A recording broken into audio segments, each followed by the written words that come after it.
Yo, man. Oh my God. Yo, Cowboy Nation can't be quiet. Can we be quiet for one day? Honestly, Can we not? Can we just be quiet for one day? Can we chill? Like, would that and be not say every something. time last night's screen was golden? Yo, Brando, it was crazy, It was yo. the funniest thing ever, man. It was so Yo, funny. An why did almost Champ tell us 5 hour that, long show. bro? It was such a long show, man. It was almost 5 hours. I was like, geez, man. Yo, it But was I mean, crazy. it was fun, but it was like it got a little bit too crazy, but it was fun. Yeah. I mean, Champ's deciding to come on here and say what he said. I was like, okay. This man said he was going to bed, man. Why did he come back in there and say that? Only to say that one thing. I was like, why? For what? He said he was going to bed, man. He might not have even. He might have forgotten that we were fucking live, or he didn't even give a fuck. Oh well, Man. but hey, it was a funny show. But I don't understand how we just fight, bicker. We just. What up, Jay? What it do? Like, y'all know we keeps it real over here. Everybody opinion is welcome. Hold on, my ceiling fan is so cold.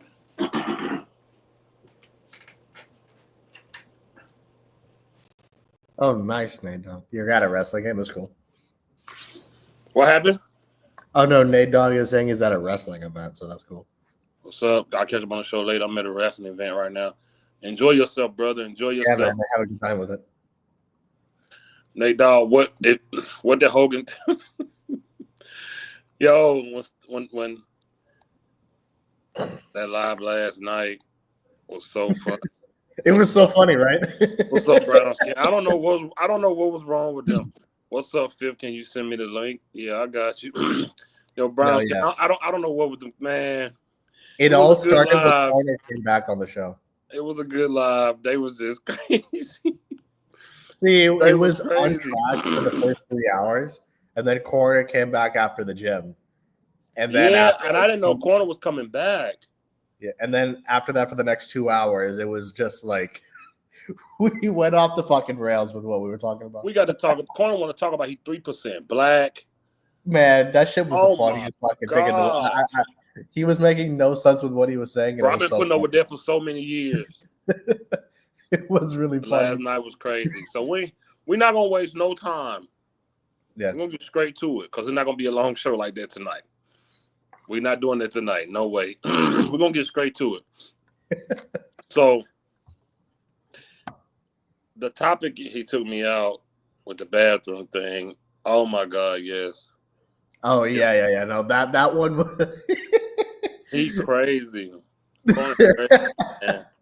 I was like, what is he talking about? Okay. What up, Chris? How you doing, man? How's it going? All good, brother. How you doing? Doing good. College is something. What year are you in college? I'm a senior. Oh, good. Nice, man. So at least you graduated. Yeah. I actually graduated in December because I switched majors mid freshman year. Biology was not it. Yes, 80. It's okay, man. Hey, 80, it's okay. This safe haven over here, bro. Over here, we. I didn't even realize people were going at him on his video, but I'm not surprised either. It's always the same. Fifth quarter, by the way, that live stream was funny yesterday. Man, especially when he showed all those flashback videos. It was one for the ages. It was one for the ages, bro. I don't think we've ever had a show quite like that in this new crew. It was one for the ages for sure. No, it was really funny though. I had a good time with it, but it just went off. Right. Here's the thing. When it comes to player evaluation and drafting, let me put my glasses on. When it comes to player evaluation and drafting, you draft for need, but that need doesn't necessarily need to be your first priority. Right. Yeah. Because you don't want to rush and do it when you know You know what I'm saying? Like, Then it won't matter. Because you a virgin, don't grab the first girl in the party. She's like, hey, just wait. Mhm. Just wait. Okay. Just wait. I say that, I got to put my specs on. I say that to say this, man. People got to relax. Cowboy Nation, relax and slow down. With the fucking Jeanty Mhm. thing. Slow the fuck down. When you really evaluate talent, people that really scout, see, this how you know, and salute to Danny Savage, right? Who's a real, he really do this. That's why he call himself the Mhm. draft guru. Yeah, he's really good with And it. I'm going to be honest with you. I probably would have been on the Gentry train too if I hadn't known that there was that many good running backs in that draft. Because all I know is that we needed a running back. But I didn't know that list was that long. Yeah. That's why on here we value everybody's opinion and we let everybody come up and speak their piece because they can tell us something we don't know. Savage put us on to the running backs in this draft. We didn't know the list was that long. Mhm. So when he first came on, he was like, "Nah, just wait. We ain't got to do that first round. I can give you Mhm. 20 running backs." You gotta look at this team and you gotta say, okay, Yeah. What happened last year? What happened the most last year? What is the consistent thing with this team? We can't never stop nobody from running, And we can't stop the run. and we can't stop the running. Terrence Steele is gonna get any quarterback back there killed. I don't care if it's Trey Lance, Cooper Rush, Dak Prescott. Terrence Steele is gonna get them killed. He's fucking awful, man. Tyler Guyton, hopefully he gets better. It is not looking good. Yeah. Mhm. We don't know what Zach Martin is going to do. I don't know if that man want to play football the way he talking. I don't think he wants to play based off I of the think way he needs to retire. Oh no, yeah, he does. I mean, but I don't know Especially the what he season wanna- that he had last season, playing through injuries, I would retire. He got in front of the mic last year around March, pretty much uttering the same crap he just uttered last week. it was the same It's thing. 2 years in a row. Look at that stuff on my thing on screen. This is 2 years in a row. Zach Martin got up there and said this crap. Yeah. 2 years. Yeah. I don't think this man want to play for this team. I don't either. I agree with you. Mm-mm. You knew Absolutely you needed not. surgery when you went down in the season. Why is your surgery Why is your surgery 6 weeks from now? Right. Yeah. He don't want to go to you know what Shannon Sharp said when he knew it was over? When he didn't want to go to OTAs and training camp no more. When he felt like he couldn't get up and didn't want to do it no more. Yeah. Zach Martin don't want to go. I don't think he wants to do it anymore. Yeah. Sometimes you got to call it quits. I mean, he's a great Hall of Fame player, but I mean, he is. But I don't think he has it in to want to get up and do that no more. 100%, I agree. I think that's what it is when it comes to him. And I'm going somewhere with this. We couldn't stop the run. Nobody. It's embarrassing. We couldn't stop the run. Yeah. We finally got a linebacker because 2 years ago we was playing little bitty safeties. 3 years ago we were playing little bitty safeties. Nickel defense. No. Not to mention those safeties in the box. Who was getting drugged. We had little bitty safeties at linebacker, man. Putting Marquise Bell in the middle, not a good idea, especially when he was 205 pounds. We had that was stupid. Bell in the middle, bro. He should have played safety, free safety. They had this nowhere near close to the box. It was terrible. Mm-hmm. We will dominate offensive line. Any running back you get, whether it's first round in this running game, we will dominate with the dominant offensive line. Any running. That's what I'm saying, bro. That's what I'm going to. You got to think about this. You got to look at when we said, "Man, we can't get." Oh man, It was pathetic, man. Yeah. It was bad. Yeah. It was bad, bro. You can't trust him. An injury, I don't want to call him injury prone. A Dak Prescott who's starting to have. No, he is injury prone now. We can say it. I mean, if you don't say it, he's injury prone now. You can't debate it. For the past 5 seasons, he's been injured. You need to Romo. When Romo found out he was getting hurt more than normal, he told Jerry, "I need an offensive line." Mm-hmm. And that's what Jerry went and did. Mm-hmm. And that's how you get them years out of Dez Bryant, DeMarco Murray. That's how you get touchdowns from T. Will, who had 8, Dez had 16, Gavin Escobar with 4, Jason Witten with like 6. That's how you get all that in 1 year. That's how you get DeMarco Murray with over 1,600 yards in 1 year. That's how you do that. Yeah. It starts with the offensive line. And 80's been saying that for years, man. Starting in the trenches. I'm not gonna disrespect nobody on here today because Jerry speaks to the people that make the videos for those type of crowds. Mm-hmm. When Jerry's talking, he's not talking about us. He's not talking about us as fans. Yeah, because we're the realistic fans. He's not talking to us. Yeah, because we don't buy his crap. For the 99.5%ers, that's what he speaks to. So. Yep, delusional statements make delusional people. There you go. Yeah, man. And that's why everybody that go in other people's rooms sit there and listen like they're hypnotized. Yeah. Because it's what they want to say. The only thing you got to say to draw them in, it wasn't Dak's fault. You got him. Mm-hmm. You got him. That's why I had to switch to y'all, Fifth. Because I was tired of those Cowboys creators like speaking all nonsense and delusional. But when I saw your live and y'all were speaking the truth and no bull crapping and all that, I was like, okay, this is perfect.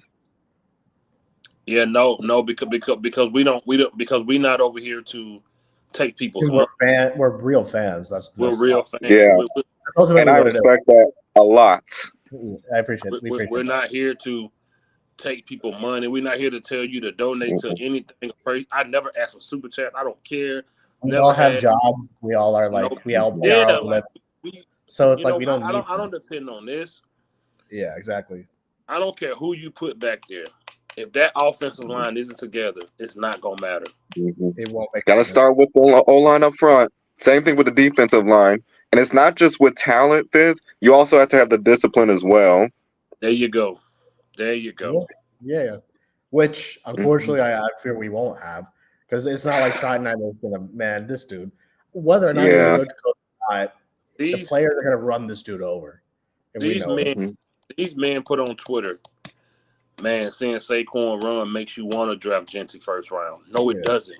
It makes me want to get an offensive line. It makes me want to do what Philly did about it. It makes me want to do what Philly did about their O line. Mm-hmm. Because why Saquon never had this? As good as Saquon is, why he never had this career in New York? He was getting hurt with the Giants for a reason. Every season he was hurt with the Giants. This is his breakout season. If you want to really give it a bug, this is his one breakout season. He's always been at the same talented running back. And on top of that, we could say what we want about we hate the Eagles, but they constantly revamp. When do we ever do that? We never do that. They put on Twitter, seeing what Saquon doing this year makes me even more want to get Jeanty. I'm like, fucking stupidest thing, man.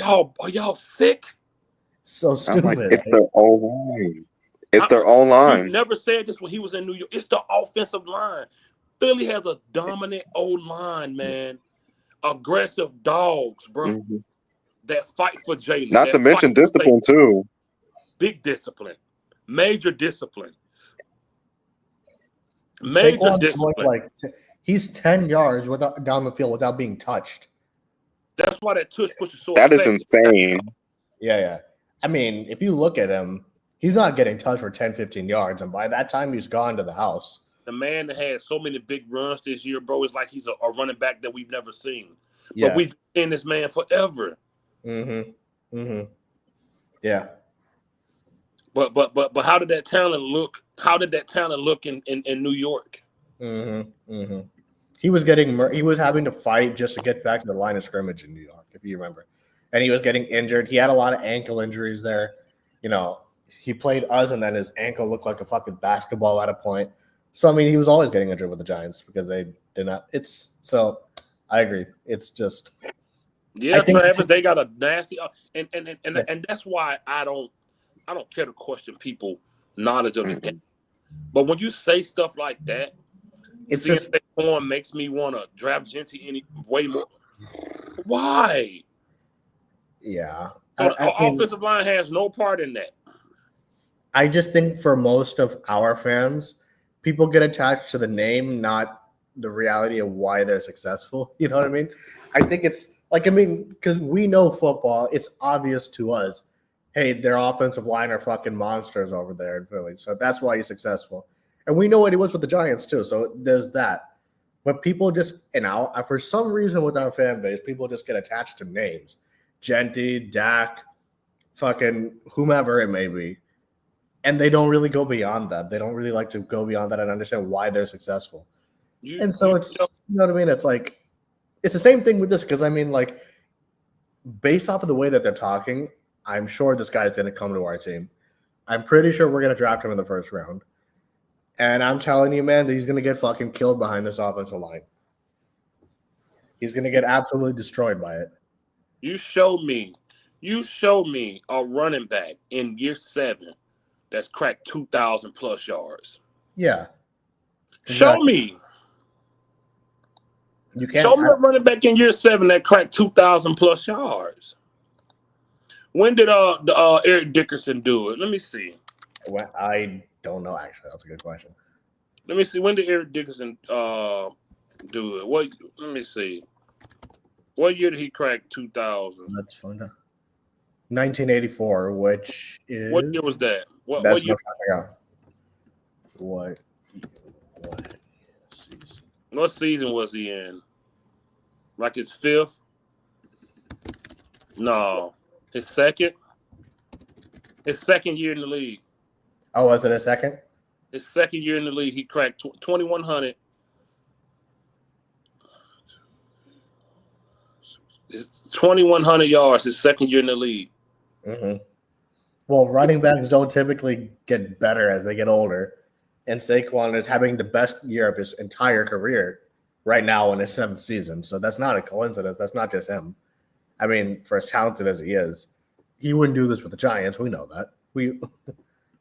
And I'm not crapping on Jeanty at all. Oh no, not at all. It's less to do about him and more to do about our situation. I think he's talented. I think he has speed. I think he's good. But we don't need, bro. Nobody's afraid of this offensive line. We ain't got no dogs. They're gonna get mollywopped on the field. We ain't got no dogs on this offensive line. Nobody's afraid of them at all. Not at all. Like, and it's sad. It's sad, man. And it as a Cowboy fan, it's even more sad, bro, to see the narratives that are being pushed and to see the people that fall in line with those narratives. We're just a small portion. We're small fish in a big old pond of idiots. Yeah. We're in a little bitty corner saying what's need to be heard while everybody over there listen to the dummies. Yeah. That in the end, and they think we're the crazy ones. All we are is spinning facts. People always say that to people who tell the truth. No one likes, very, very few people like to hear the truth in any aspect. Not just football. So, I mean, in this fan base's case, it is what it is. I mean, I like I said, I think people just get attached to the name with our fans for whatever reason it may be. Like, it's the same argument whenever people are like, oh, who are you going to get without Dak? It was the same. People get attached to names. And so it's like, okay. At a point, I'm just like, people just drive home those narratives, and it's exhausting to talk about it for me. So I'm just like, okay, fuck it. It is what it is. It's not worth my time or energy. That's kind of where I've gone with it. Yeah, facts, Ethan. I agree with you. People can say what. I don't know. I mean, because you can't try and put sense into senseless people. So what are you gonna do? Yeah. It's just sad that I almost teared up a few weeks ago. I just thought about a good line like Martin Smith and everyone else before. Man. Yeah. Bro. Seeing how Travis Frederick poured his heart into this team. Bro, and didn't get anything out of it. That old line, man, that was, bro, we'll never have nothing like that again. Yeah, that old line was fun to watch. It really was. That second wall of Dallas right there, man. You couldn't do nothing. You couldn't do nothing with them guys. You fucking wasted that kind of talent, man. Ron O'Leary, Doug Free, Travis Frederick. How are you going to get that kind of talent? Jeez, man. Big Ron O'Leary beside Tyron Smith. Like, right, exactly. Yeah, that dude Travis was a Frederick monster. and Zach Martin beside him? Yeah, It's a fucking monstrous offensive line. What? Right? Yeah. And we fucking wasted it. From that group, Zach Martin's the only one left. And even he's not playing well right now either. So, I mean, it's just going downhill. He has a chip on his shoulder, especially. Who, Zach Martin? I mean, oh, my bad. I didn't mean to say, like, chip on the shoulder, but it's like he's been digressing. Yeah. Like, in the 2024 season. I've never seen Zach Martin get tossed around like he did this season. Like, I've never seen it. So, I mean, I've seen him get bulldogs a couple times as well. What's up, dog? I don't think he will retire, but I think he should. Anyway, so I mean, yeah, I agree with you, Fifth, man. It's this whole Jeanty thing with this count.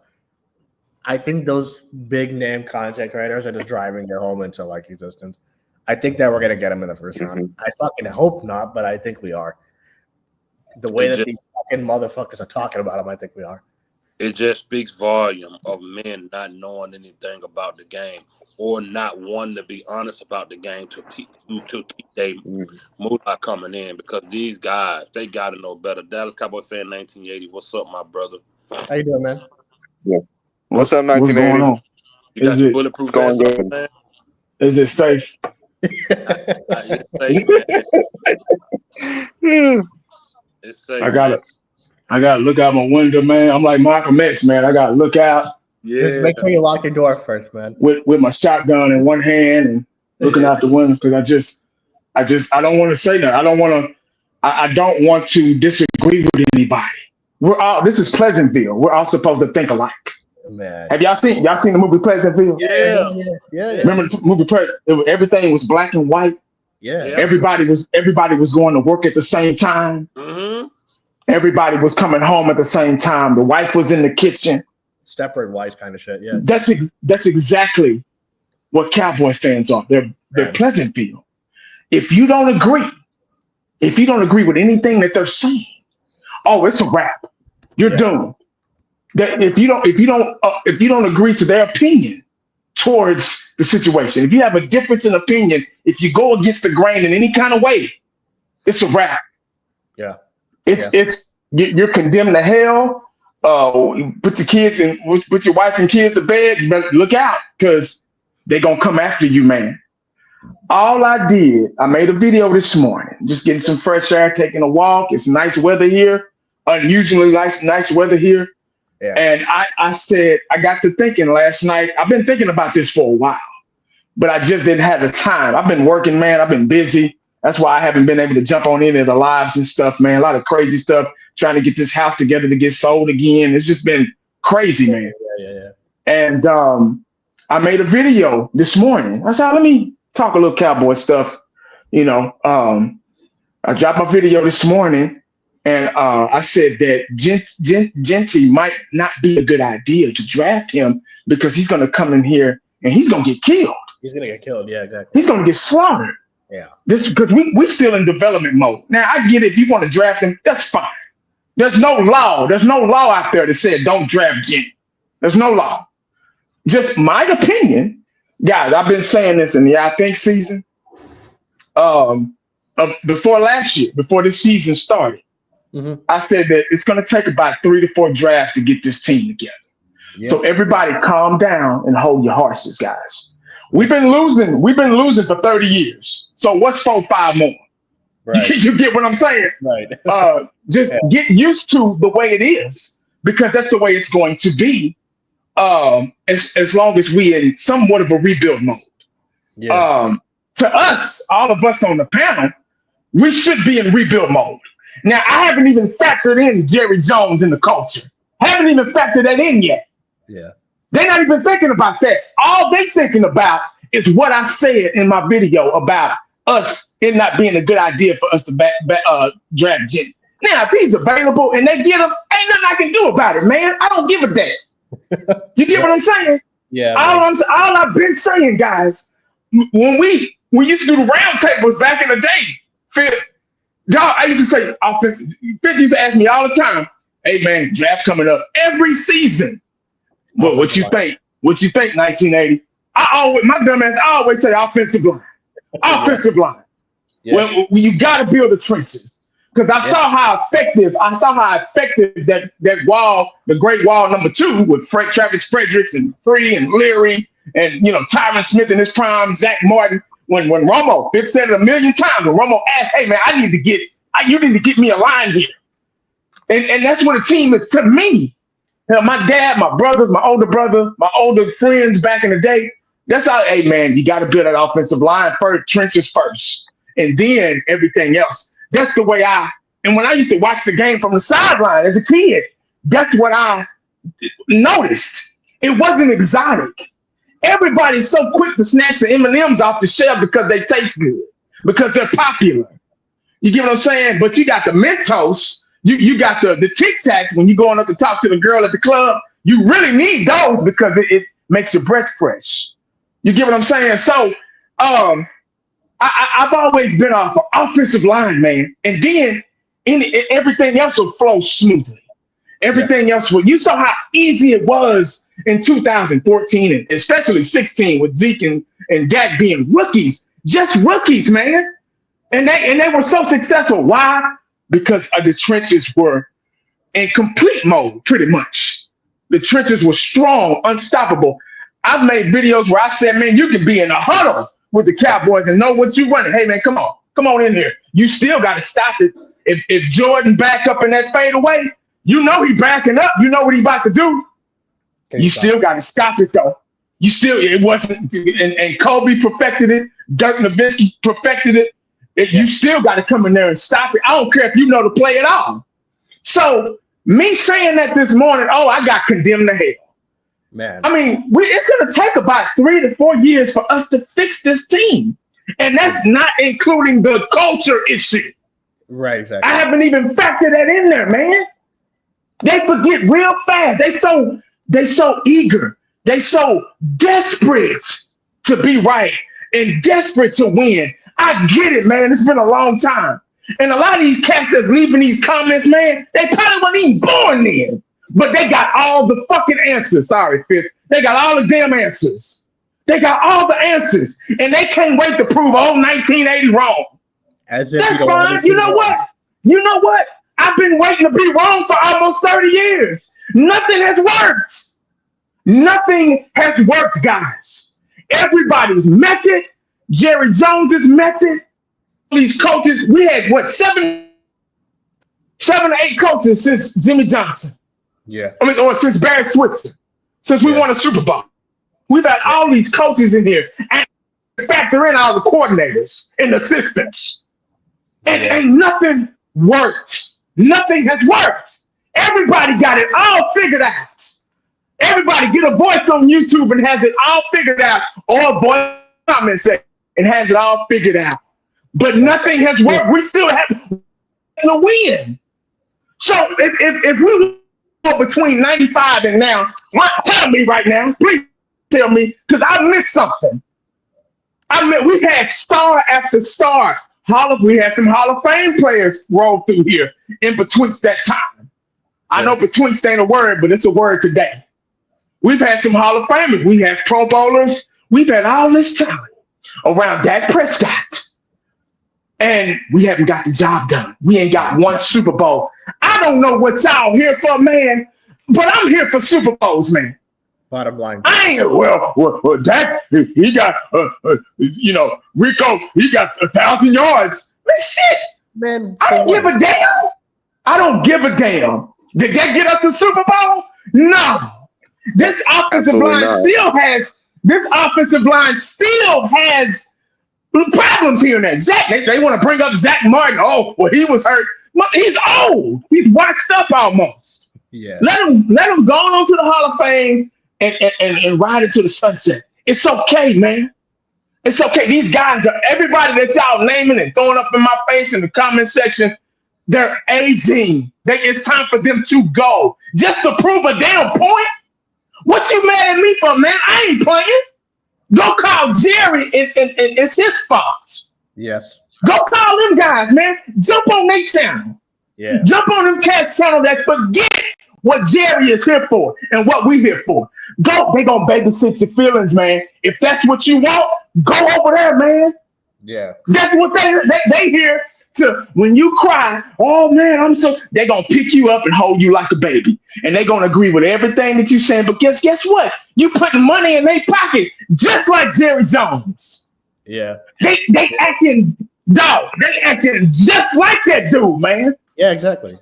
They acting just like him. 100%. He's got them, like I told Fitz this morning, we were texting earlier, got him by the strings. And he got them thinking like them. He got them thinking that Gentry, whatever his damn name is, I really don't give a damn. He got him thinking that he's the answer to all of our fucking problems. That's the stupidest thing. All of our problems. So you know how many problems we got? Not even factoring in the culture issue. Right. Yeah. That probably will never get solved. Man, yeah. But I'm the bad guy though. I'm the problem. Right. No, that's all facts, man. Uncensored, what's up, man? What's up, Uncensored, man? Man, that's a round of applause right there. I know, man. Yeah, 1980 always speaks the truth. A man making a simple video, bring people come in the comment section and just it's almost like they get sent there. It's almost like those guys sent them there to make those type of comments. It's like they plan. I don't understand, man. It's almost like they wait for those type of videos. Rico Dowdle had 1,000 yards, and Derrick Henry had 1,900. And Derrick Henry had 1,900. So what? So what? Mm-hmm. This all leads back to them trying to put a pillow down and a nice blanket for number 4. That's it. This is all for that. They want to over the top running back so number 4 can just not have to do nothing. That's not gonna work because in the clutch, good coaches, offensive and defensive coaches, will find a way to take away your best player, and your quarterback gonna have to play football. What did I tell you last night, Fish? They took away Amari Cooper. They find a way to take these people away, man. I told you last night, just give them what they want. Give them Gentry. Give them all of these players. So that when Dak Prescott is sitting there already. Hold up, we got one already uncensored. Yes. I know exactly. Hey, okay, real quick. If you don't, if we talk too much, don't fucking watch this. Cam up.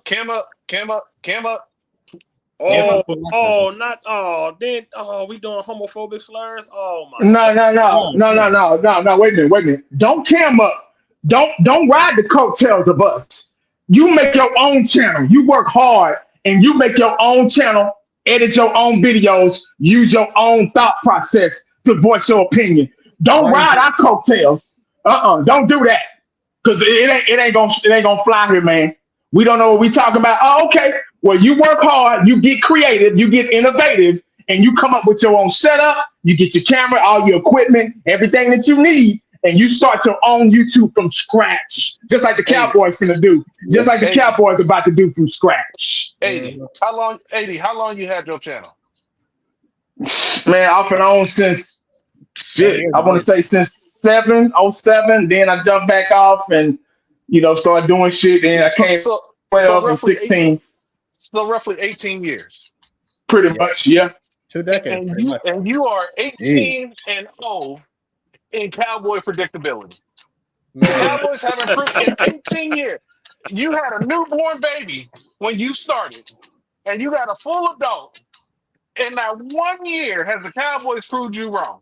I told you they sent them over here, y'all. They crazy, right? But we don't know what the fuck we talking about when we've been ranked for 18. You've been ranked for 18 years. Man, it's crazy, man. Bro, I said, bro, listen, I done seen 80 get a house built from the ground up. Finna sell this house. I met 80 when he was still over there. Like, bro, this go way back. Like, we've been doing it, bro. You don't have to be. It don't matter. Go. The plants that sent you, we know they sent you. They send y'all in the comments. They send y'all to the live stream. We know. It happens every time. You don't have to be here. But see this is my thing, man. And it's 1980. That was like one of the more realist rants, and I love you, man. You know that, and I love hearing it go off, man. But it's exhausting at a point for me. Like, to be honest, it's like all of this shit is just like you can't try and put sense into senseless fucking people, right? So, like, you know what? It's like, you want to call us sissies? You want to say, oh, we don't know what we're talking about over a fucking football team? God bless you. We can't help you. We're just fans. We're just casually talking about it. So it is what it is. You know what? Fuck it. I'm at that point, to be completely honest with you. I'm just like, you know, if you really think that Genty's going to fucking solve all of our problems, thank you. I don't know what to tell you. That's my problem.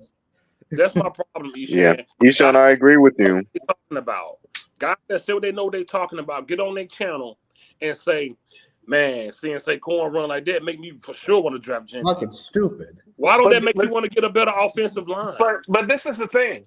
Saquon didn't put up those numbers in 2022, 2021, 2020, 2019. He got behind the Eagles offensive line, and all of a sudden, he's touching historical records.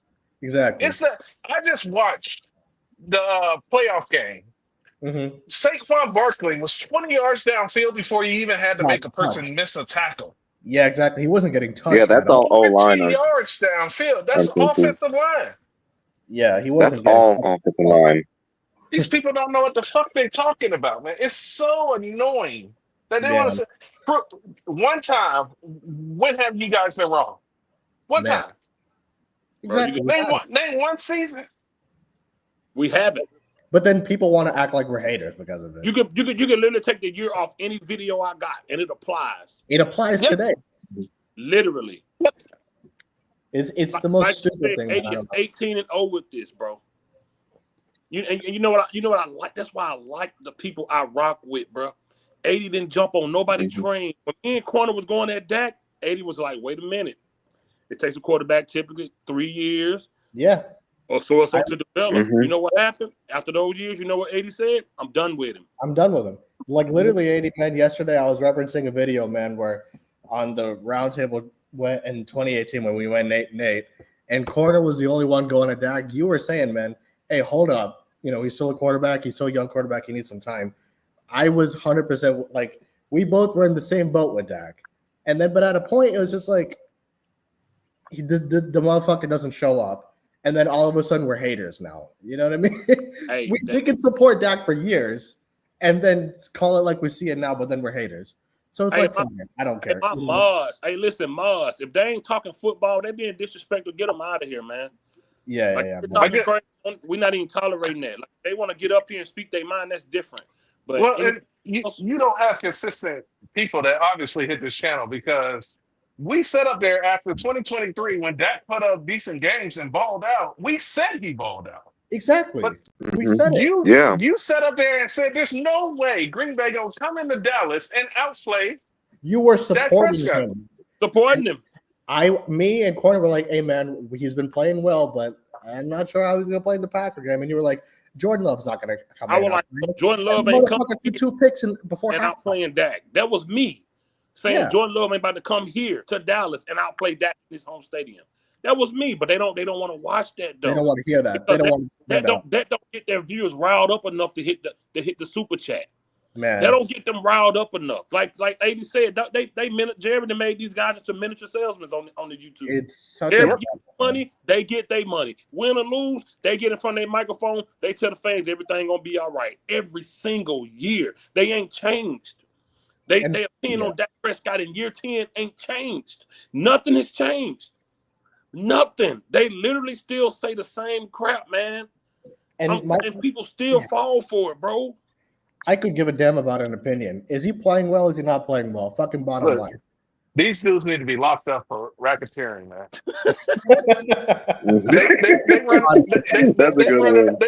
They running a RICO scam on these people, man. It's crazy, though. Honestly, this is organized crime, man. All the way from the top. Man, it's crazy. These dudes are just locked in their own space, their own bubble. But appreciate you. And this is why they ban anybody that has a difference of opinion. Not nobody that's been insulting or anything like that. You literally go against their narrative, and they ban you because people like that dude. Let me read this super chat real quick. Appreciate you, Mike. He said, if we're drafting Jeanty, will be specifically for jersey sales. I worry that Jeanty will struggle because our O-line is absolutely horrendous. 100%. He will struggle. Ding, ding, ding. He will struggle. You draft a player Spot like on, Mike. Gentry. You draft a player like Gentry when you are in win now. I'm one or two players away, Yes. and we Yes. can make a push. Yes. Yes. This team Agree. is bad. Like I would like some people that come up and say that be like, all right, who's your best safety? And then tell me where you rank him amongst NFL safety. Your linebacker, your wide receivers, your corners. Where do they rank amongst the NFL elite? We are at the bottom in position group. Nowhere near. You got to say the bottom feeders. Your 2022 first round draft pick was rated the worst defensive tackle in the league. Not starting defensive tackle, the entire league. 154 defensive tackles played last year. He was the worst. And starting left tackle got benched multiple times. Yeah, got benched your first starting left got benched plenty of games. Like, bro, and the guy that tried to tell 80, they be so hell driven. They such plants. He don't even realize he screwed his own self. He said, well, Rico got 1,000 yards. There you go right there. So if Rico got 1,000 yards, why can't we tackle a bigger position in round one and get another RB later on that's better than Rico in the draft? Because if Rico can crack 1,000, why can't another running back in the draft besides Jeanty crack 1,000? You just made your own point that we don't need Jeanty to crack 1,000. You just made your own point that we don't need him. No, dude, any of their arguments on any aspect, you can pull Coles left and fucking right. Dak, this thing, you're going at someone for having a difference of opinion and you're, being that disrespectful. Okay. You know what? Like, I can't, we fuck it. Like, I mean, people are just overly sensitive. That's the issue. I mean, I saw 80's video, man, and I'm like, you're getting. I didn't even know people got on you, to be honest with you. Up until this, I mean, just a simple. I'm not surprised. It's like that was not a bombastic video at all. At all. He was not over the top about anything. He clearly articulated his point of view and explained it. This is the thing, man. Man, I didn't even know people got on me, but I'm not surprised because people are just so in their own space. You think if you think that guy just found my live out of nowhere just then you're crazy. You're crazy. There's no way. What's the title? What's the title of your video? The Dallas Cowboys drafting Jeanty. I told you, when you put Dallas Cowboys or Dak Prescott in your title, you get these weird motherfuckers. You think these dudes be playing? Yeah. And ironically, came here talking crazy. Bro, we know how this go. All the guys that come in 80 chat and channel, comment section, my comment section, all those guys, they're plants. They get sent. He's gone. What happened about a month ago, Uncensored, when we was cracking old boy, he told my son, I just found the channel. I'm actually at work. I'm not. Yeah, right. Go someplace. Fucking go someplace. I'm telling you, they typed in the search in YouTube, they typed in Dallas Cowboys, and you were live, so you are at the top of the list. Yeah. It's disgusting. The live channels pop up. Remember what he said? Man, y'all don't even know. Law don't be laughing at y'all. So the fuck what? I don't give a shit. Neither do any of us. Why would I don't know why they think what they got to say about me? I don't know why they think we even give nobody. At what point did Law Nation and Mark Homeless and all of these other channels become the barometer for giving Cowboy opinion? Law-abiding citizen and Mark. And as long as they have all those subscribers and attention, they will never stop. If they put out such good content, why are you over here? Exactly. I don't go over there. Right, exactly. I'm sure a bunch of their songs are out though. That's why, because they the new generational fan gets a hard on about subscribers and popular things. So that's where they gravitate towards. It doesn't even have to be right, as long as everybody else is over there. Well, so and so jumped off the cliff, so I'm gonna jump off the cliff too. Yeah, exactly. Instead of having your own mind and opinion, You have your own mind. God has blessed us with our own minds and opinions. So it's okay to use it. You know, you don't need somebody else to make sure. I saw cats, man, they were going to other people's. They find one person that they could agree with. Oh, we're friends now. We're best friends. I'm like, how childish can you get? But you might be dealing with kids. You know, you just never know who you're dealing with on these. You can't, they don't cam up. You don't see their faces. So you don't know who the hell you're dealing with in these comment sections, man. Like I say, don't ride off our coattails and come on our show, you know what I'm saying, and being disrespectful. Start your own channel. Since you know it all, go ahead, voice your opinion. Go ahead. Do what you gotta do. Work hard and get those subscribers or whatever you looking for, whatever floats your boat. Go ahead and do that, man. Work hard. You gotta work hard though. Gotta keep at it. Hey, these are the type of people that sit up there and make a post on social media and then continue to hit the refresh button, waiting for somebody to hit like. Yes, man. they just waiting for they wait for a like or a heart. I watched somebody on YouTube the other day validate his comment because he said my comment got more likes than your comment. Really? Oh, man, that's a do you want a cookie moment? Right, unbelievable. It's people that I mean, they're, I don't know what it is about our fans, man, but we're just so in our own, like, there's just no sense of reality with most of these guys, man. And that's why, like, I'm just like, okay, like, you can only try and put sense into people at a point, but if for people to like go at you over like, oh, you're wrong, I have this opinion, this is why we're losing, motherfucker, we're losing. I'm all about logic and what makes sense. Exactly. How in the world could anybody get this O-line and say, get Jeanty first? What does that mean? You know what he played? You think Jeanty would have had those numbers in the SEC? You think he'd have had those numbers? He played the other big. Bro, he wouldn't have had those numbers. I thought about that. Yeah. He wouldn't have had those numbers. Not even that. Well, I'm open to being corrected. If you got an opinion that you believe it, put the facts and the data and statistics behind it, and then you can support it. Just like I came onto this channel telling everybody to fire Al Harris. When I got on the panel, I supported my opinion with stats. Mm-hmm. And then I opened people's eyes to it, and then people started to see it the way I see it. But just to get up there and say, you're wrong. What am I wrong about? Right. Explain to me how I'm wrong. Yeah. I mean, the thing is, like, look, we all have our opinions. You want to present an argument, that's fine.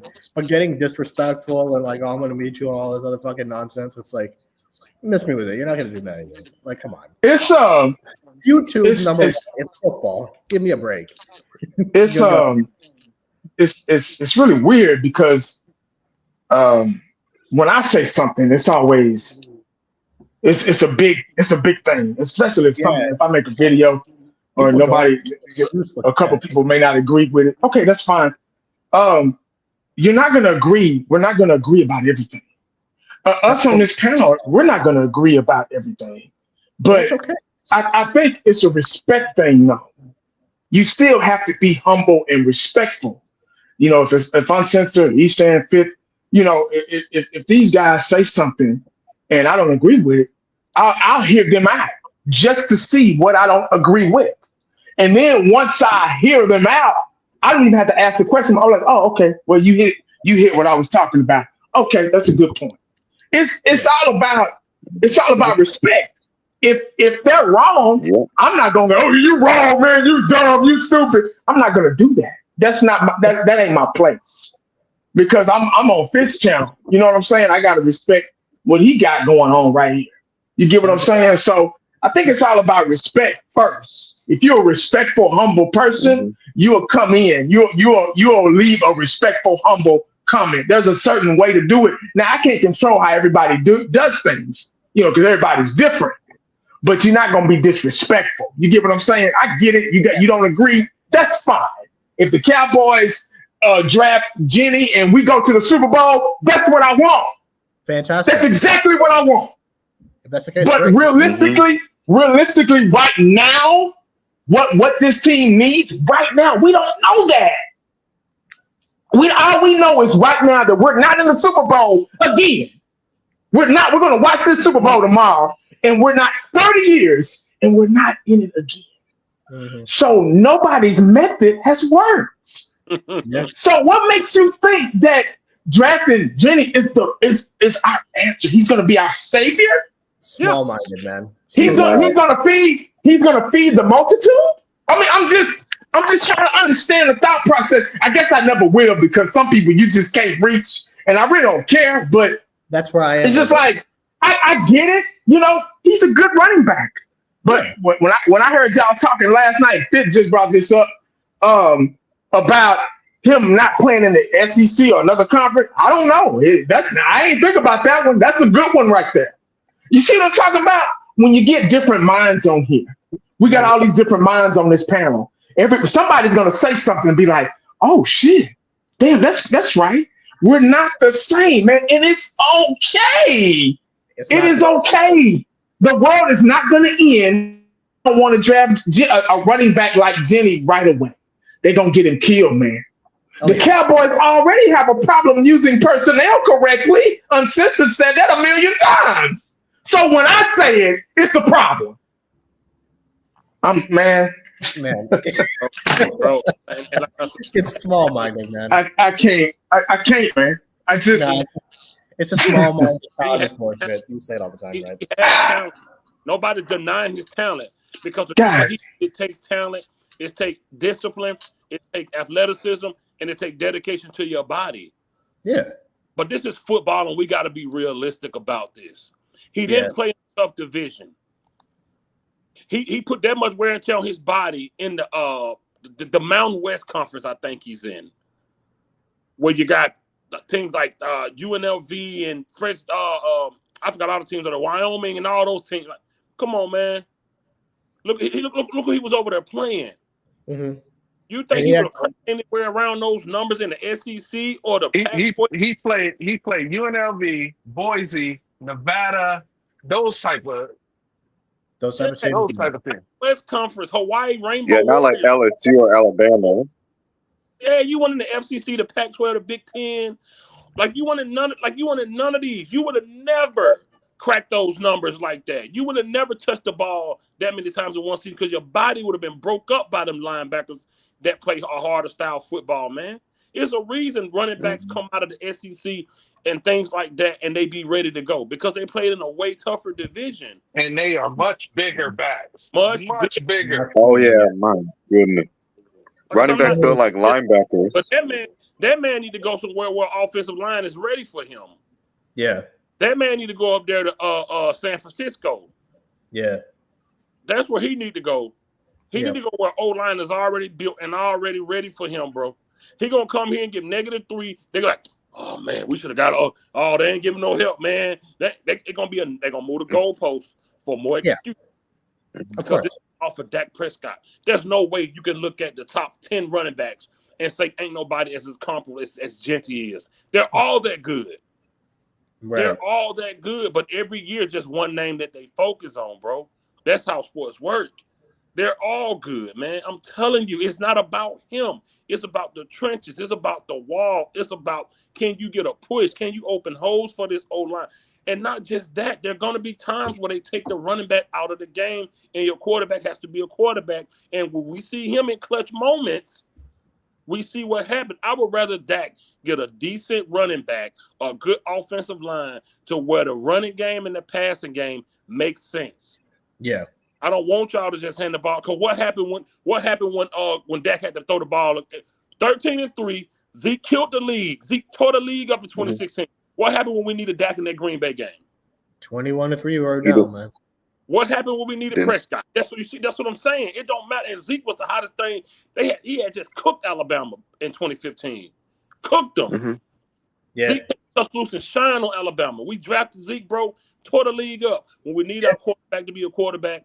Not even just that year. You can go to 2019 where we had Gallup, Coop, and Randall Cobb. You can go when Zeke had stars and Pollard had like 800 yards. I can name multiple seasons. Multiple seasons. Where skills players showed out. And when it was time for the quarterback to do his thing, he failed. Yep. He failed. Dak gonna get killed again if they don't do nothing about that offensive line. Terrence Steele is atrocious. Man, he got to We go. don't know what your left tackle about to be. We don't know. I don't know if Zach Martin want to play football. Why isn't our focus right there where it needs to be? I don't think he wants to play. If say what you please, and I don't want to hear this Dak is better than Jalen Hurts. Man, going to the second Super Bowl, man. Second Super Bowl in 3 seasons, and you're arguing. Crap no more, bro. Come on, man. I don't want to hear that crap no more. Y'all talking about getting Jeanty, bro. Come on, bro. Come on, man. What are you gonna do? It's a waste of an argument. Would he have decent games? Of course he would. Yeah, of course he will. People will just cherry. He's not our answer. People will just cherry pick shit, man. It's like fuck it. We can't stop nobody from running the ball. We can't protect the quarterback. When you look at how many tackles our how many sacks our right tackle allowed last year, it's pathetic. How many holding penalties our left tackle was getting is pathetic.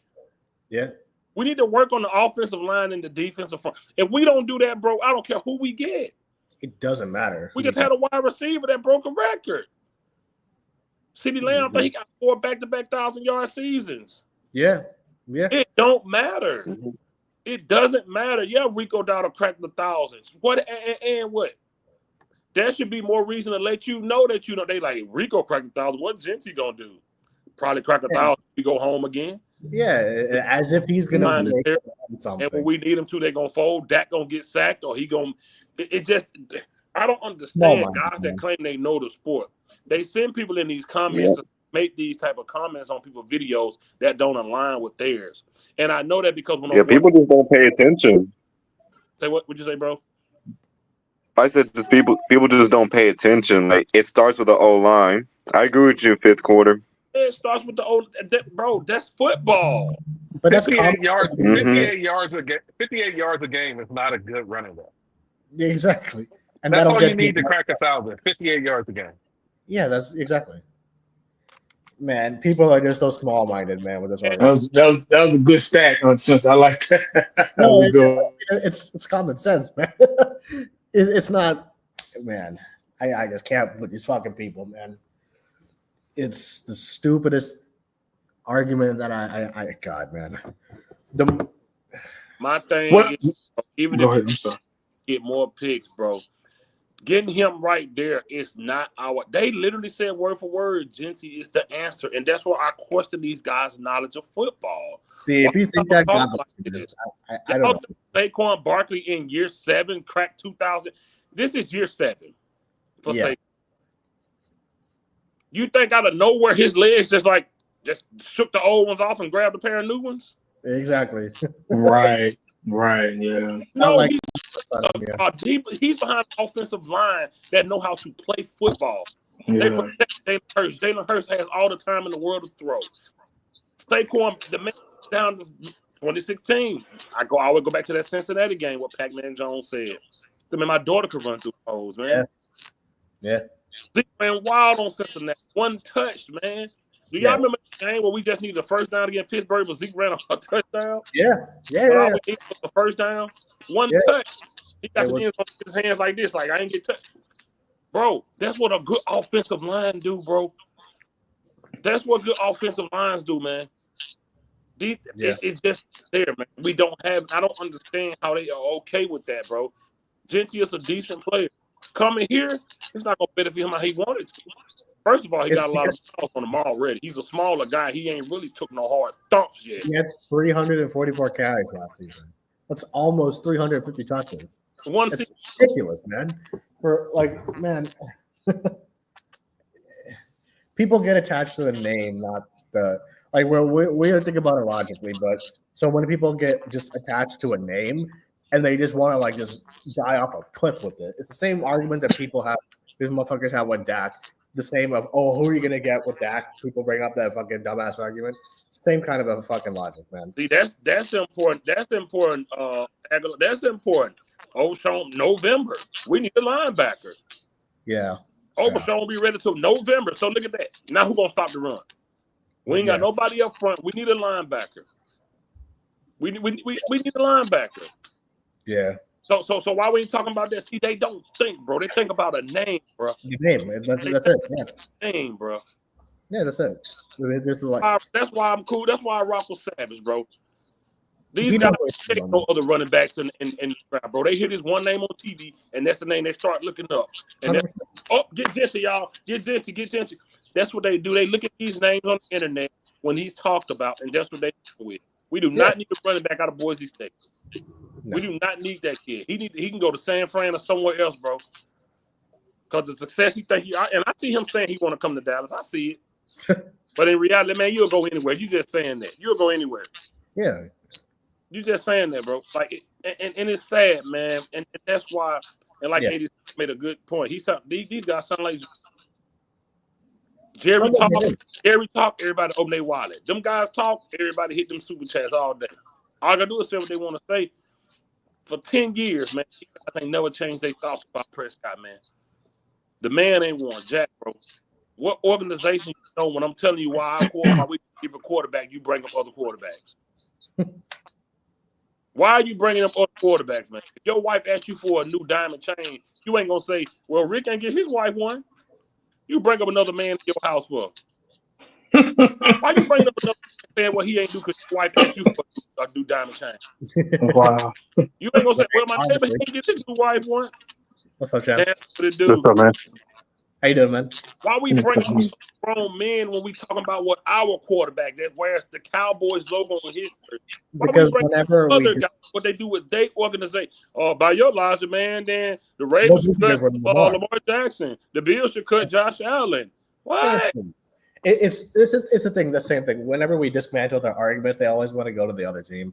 It's you know what I mean. It's like because I mean we have nothing to refute what we're saying because we're not making shit up. This is all.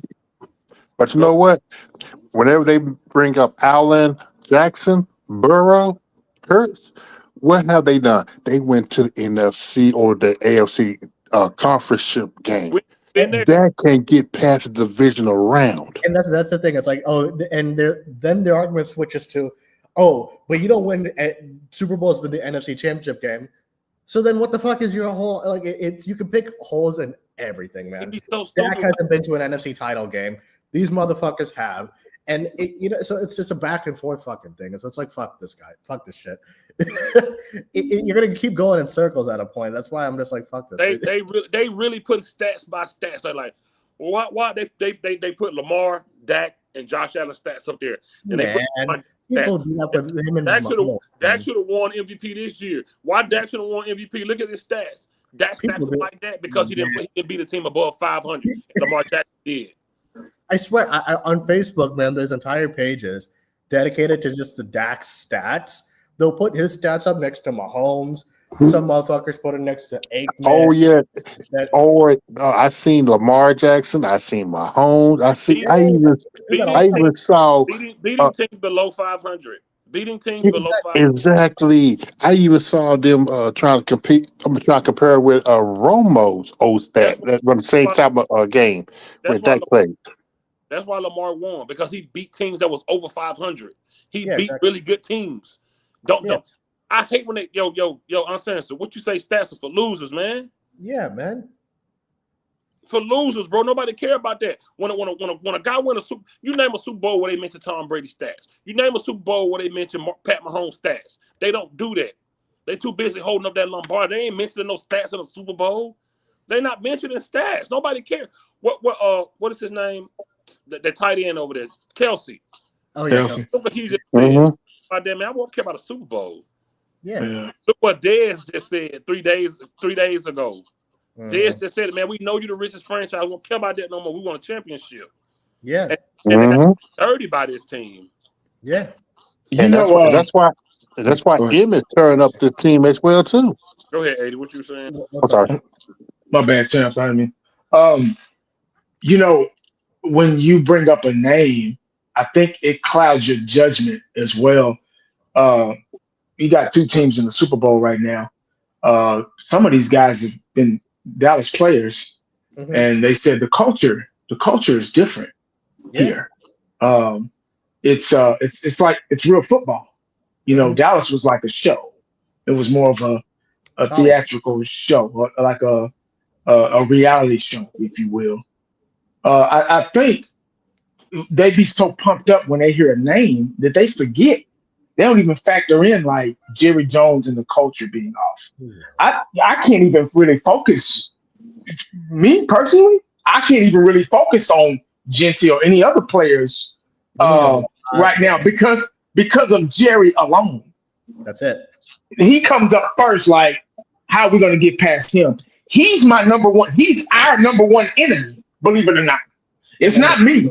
It's not Fifth. It's not Eshan. It's not Champs. It's not Uncensored. It's not Corner. It's not Blob. We're not your enemy. Your enemy is right in your face. Your enemy is who you digging in your pockets to go to them games. That's your enemy. It ain't us. All we're doing is voicing our opinion about what we see and what we've been witnessing for the past 30 years. Yeah. And why it's taking so long? I don't know. I don't have the. I mean, I know why, but you get what I'm saying.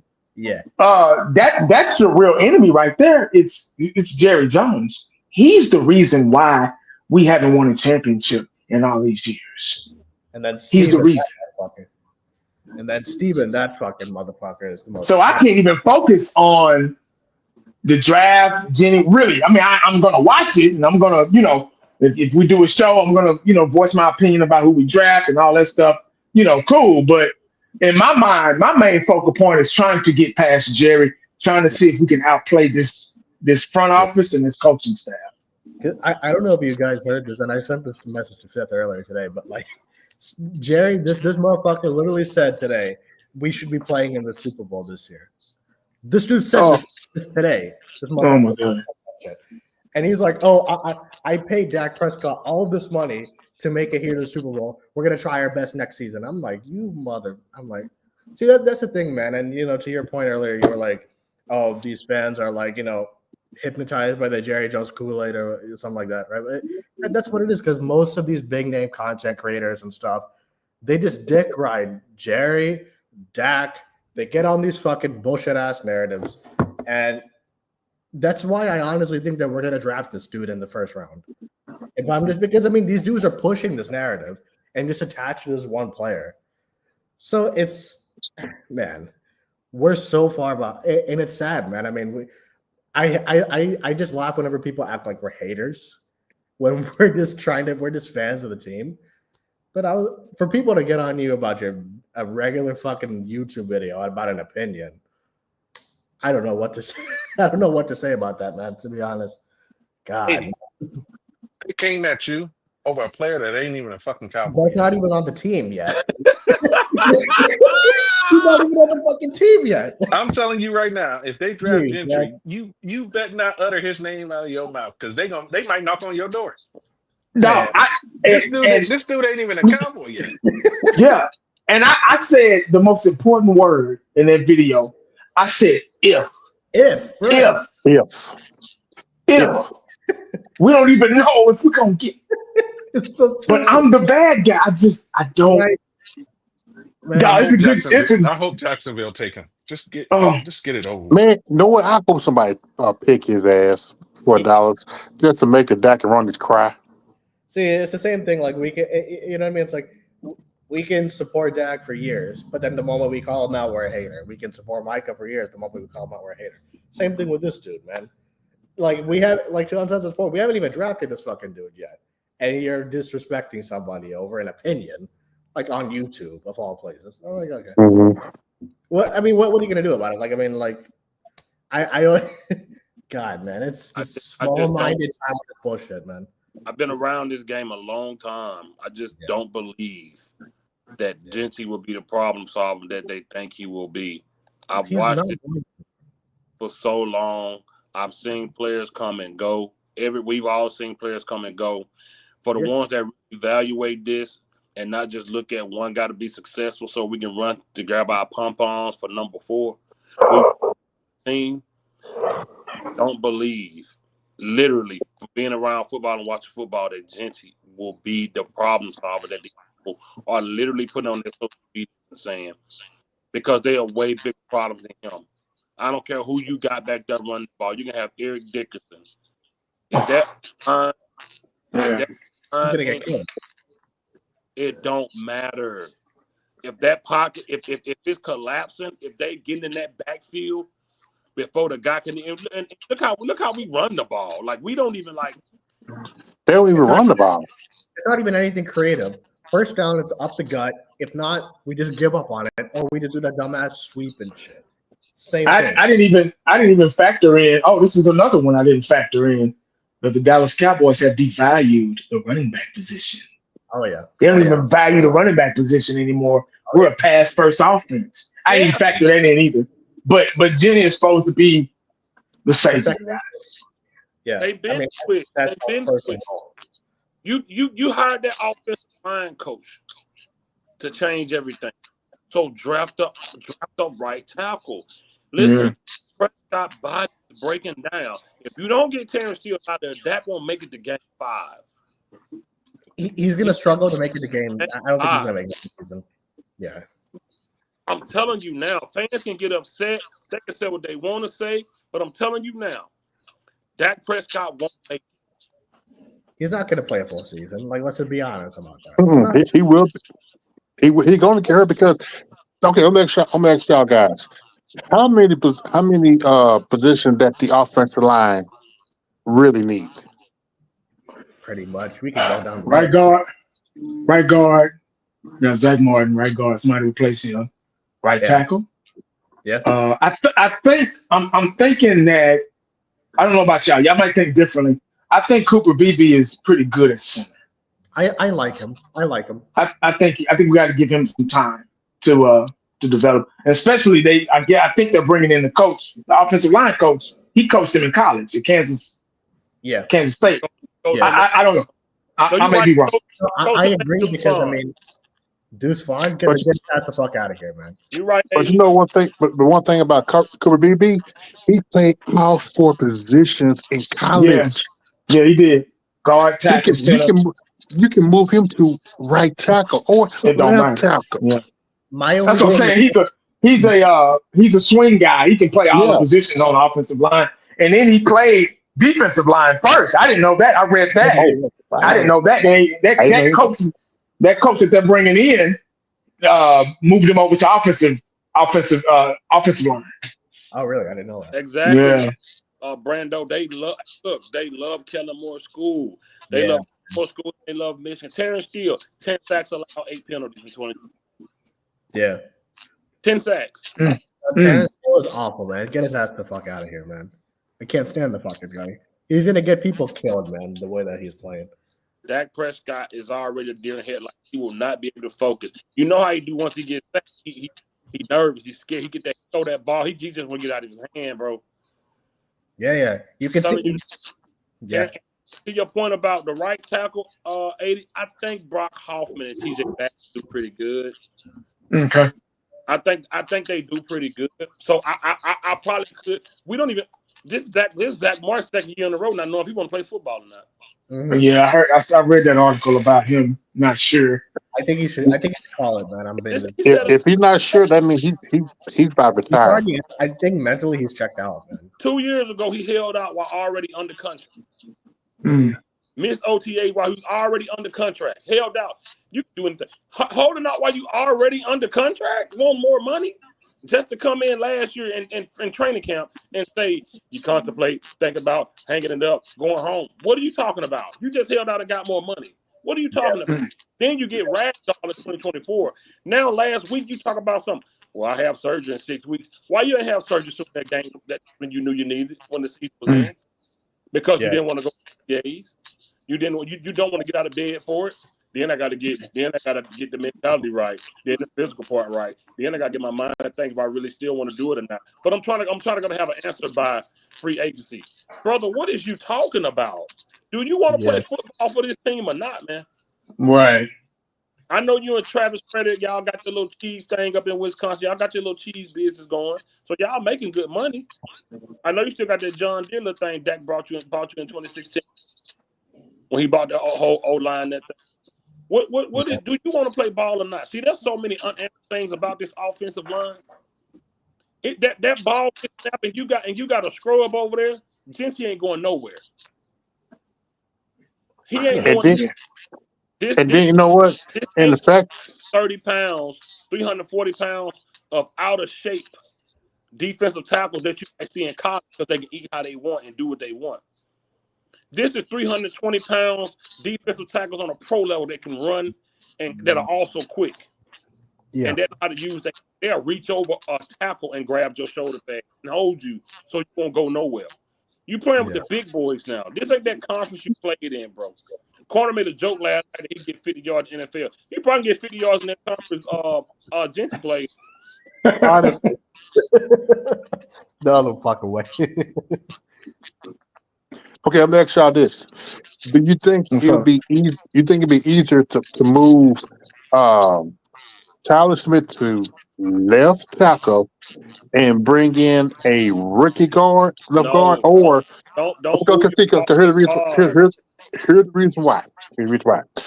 If you draft a rookie left tackle, we're gonna have the same thing we had last year.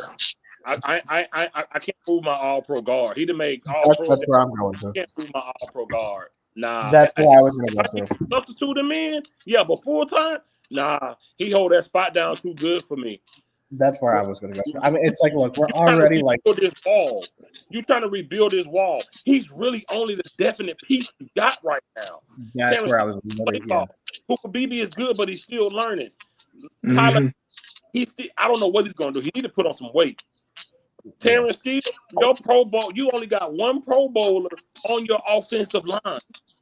You all pro. You got one all pro on your offensive line. You keep him at guard, and then you just build around him and Cooper B because everybody else is we don't know, but they want Jeanty though.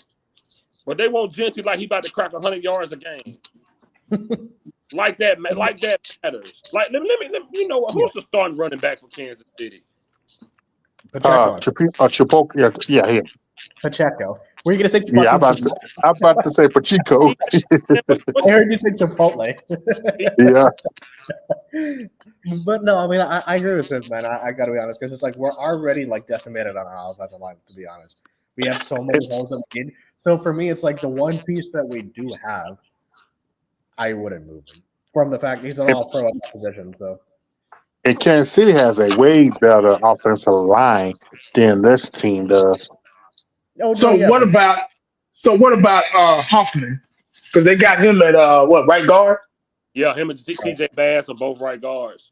Right. So what y'all think about Hoffman? He good. I still know what. So I like Hoffman. He good. He just my opinion. Okay. Just my opinion. I was. Wait. I was. Good. No, I was just saying when he step in for Martin, he do pretty good. Okay. What's up, champs? No, that's my opinion. I still move Hoffman to center and have BB play guard. My only thing with BB at center is like I understand that he's a swing, but we need some sort of a consistency. You know what I mean? And so it's like I understand that he's a swing, but like I mean the fact of the matter is if you keep constantly moving players around and they have to learn new positions every year, whether they're good at it or not, there's no. But BB's been the main one playing center, right? This past season, right? And that reason, that's why I'm saying that I think he should continue to play center. Okay. That's my logic behind it. It's like BB's not a bad center. No, not at all. He's not real bad or all pro or anything like that. I mean, I don't think he's your biggest liability on offense. No. Tyler Guyton still is. Y'all don't want Guyton. We don't want Guyton anymore. Tyler Guyton. No, I didn't say that. No. Not like he's here. He need to put some weight on. And they probably gonna because it's a bad look when you draft a left tackle first round and you bench him during the game. Yeah. Right tackle. Forced to play left tackle. Gonna put him back at his true position, or this new coach gonna do? I would say put him back at his true position, man. But these motherfuckers never put them back in their true position. So we just replacing Zach Martin and Steele, basically. Martin and Steele. Essentially, yeah. So it's two. Okay. I think the best thing to do is to replace Steele with Guyton and draft you a left tackle. You already got a left guard figured out. I think your center is okay. and then it's up to Hoffman can probably hold it down for a year Right, go. until next draft to where you can get a right guard if Zach Martin calls it quits. That makes sense. Okay. That makes So sense. you fix two positions essentially by just flipping Guyton and drafting a left tackle. Yeah, that makes sense. And there is a tackle from Texas that might be around when the Cowboys pick. Did Guyton ever play right tackle with us? No. Ever? Left tackle. We moved him. Left tackle. We moved him. We moved him. I wonder why the hell they did that. Because of his measurables. His measurables say left tackle. Mm-hmm. But all of that is paper championship. You got it on the field, he's a right tackle. Mm-hmm. I understand that he has the measurables of a left tackle, but his footwork doesn't allow him to get out of his stance fast enough for these supreme left the defensive ends that are rushing the quarterback's blind side. Mm-hmm. Yeah. My bad. Go ahead. My bad. I love when teams know that they are a solid team and they're well-rounded and they know that they can depend on their quarterback because you ain't got to worry about your running back being as fast as you. You ain't got to worry about him being a superhuman. Like, OG, why would you just put OK? Then you ain't got to worry about. He always does that. If you know, What? You ain't got to want your wide receivers to be what's Jerry Rice. I love when you ain't worry about that. You know how you fix this. You know how you fix this team. Their Super Bowls have had 1,000-yard receiver and none of their Super Bowls. I mean 1,000-yard running back. You fix this team by deciding what type of philosophy and identity the Dallas football Cowboys are going to be. Right. And then we don't have consistency year after year. If you say you're going to be a hard-nosed shutdown defense, and then you draft year after year after year after year to maintain that identity, that's what the Ravens do. Yeah, they are known for tough defense. Now you got Lamar lighting up the board, but you know when you play the Ravens, they're gonna get physical with you because that's the identity of the Ravens, and they draft for that. Since Ray Lewis. The Dallas Cowboys, I can't think of any identity there they have. Are we the 40-point-a-game high flyers? Are we the shutdown #1 defense? Are we the turnover defense? Are we going to 2018 or 2014 run it down your throat? They don't have consistency year after year to build that identity up so that you know, like, all right, I'm drafting offensive line because I want to be a hard-nosed run-first team. Yeah. You don't draft a wide receiver in the first round when your focus is on running the ball. Yeah. I mean, I don't even think they know, man, to be honest. Because, I mean, everything that they're doing this offseason and even getting back to last year, they're clueless. They don't know what the fuck they're doing.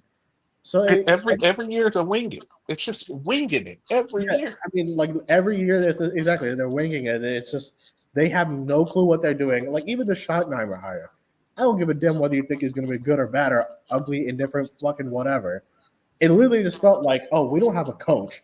Fuck. What are we going to do? Oh, this motherfucker's in the building. Let me promote his ass to head coach. That's what it fucking felt like. And so it's like, I don't even think they know what they're doing, to be honest. I'm telling you, I'm going to be proven right. I'm telling you.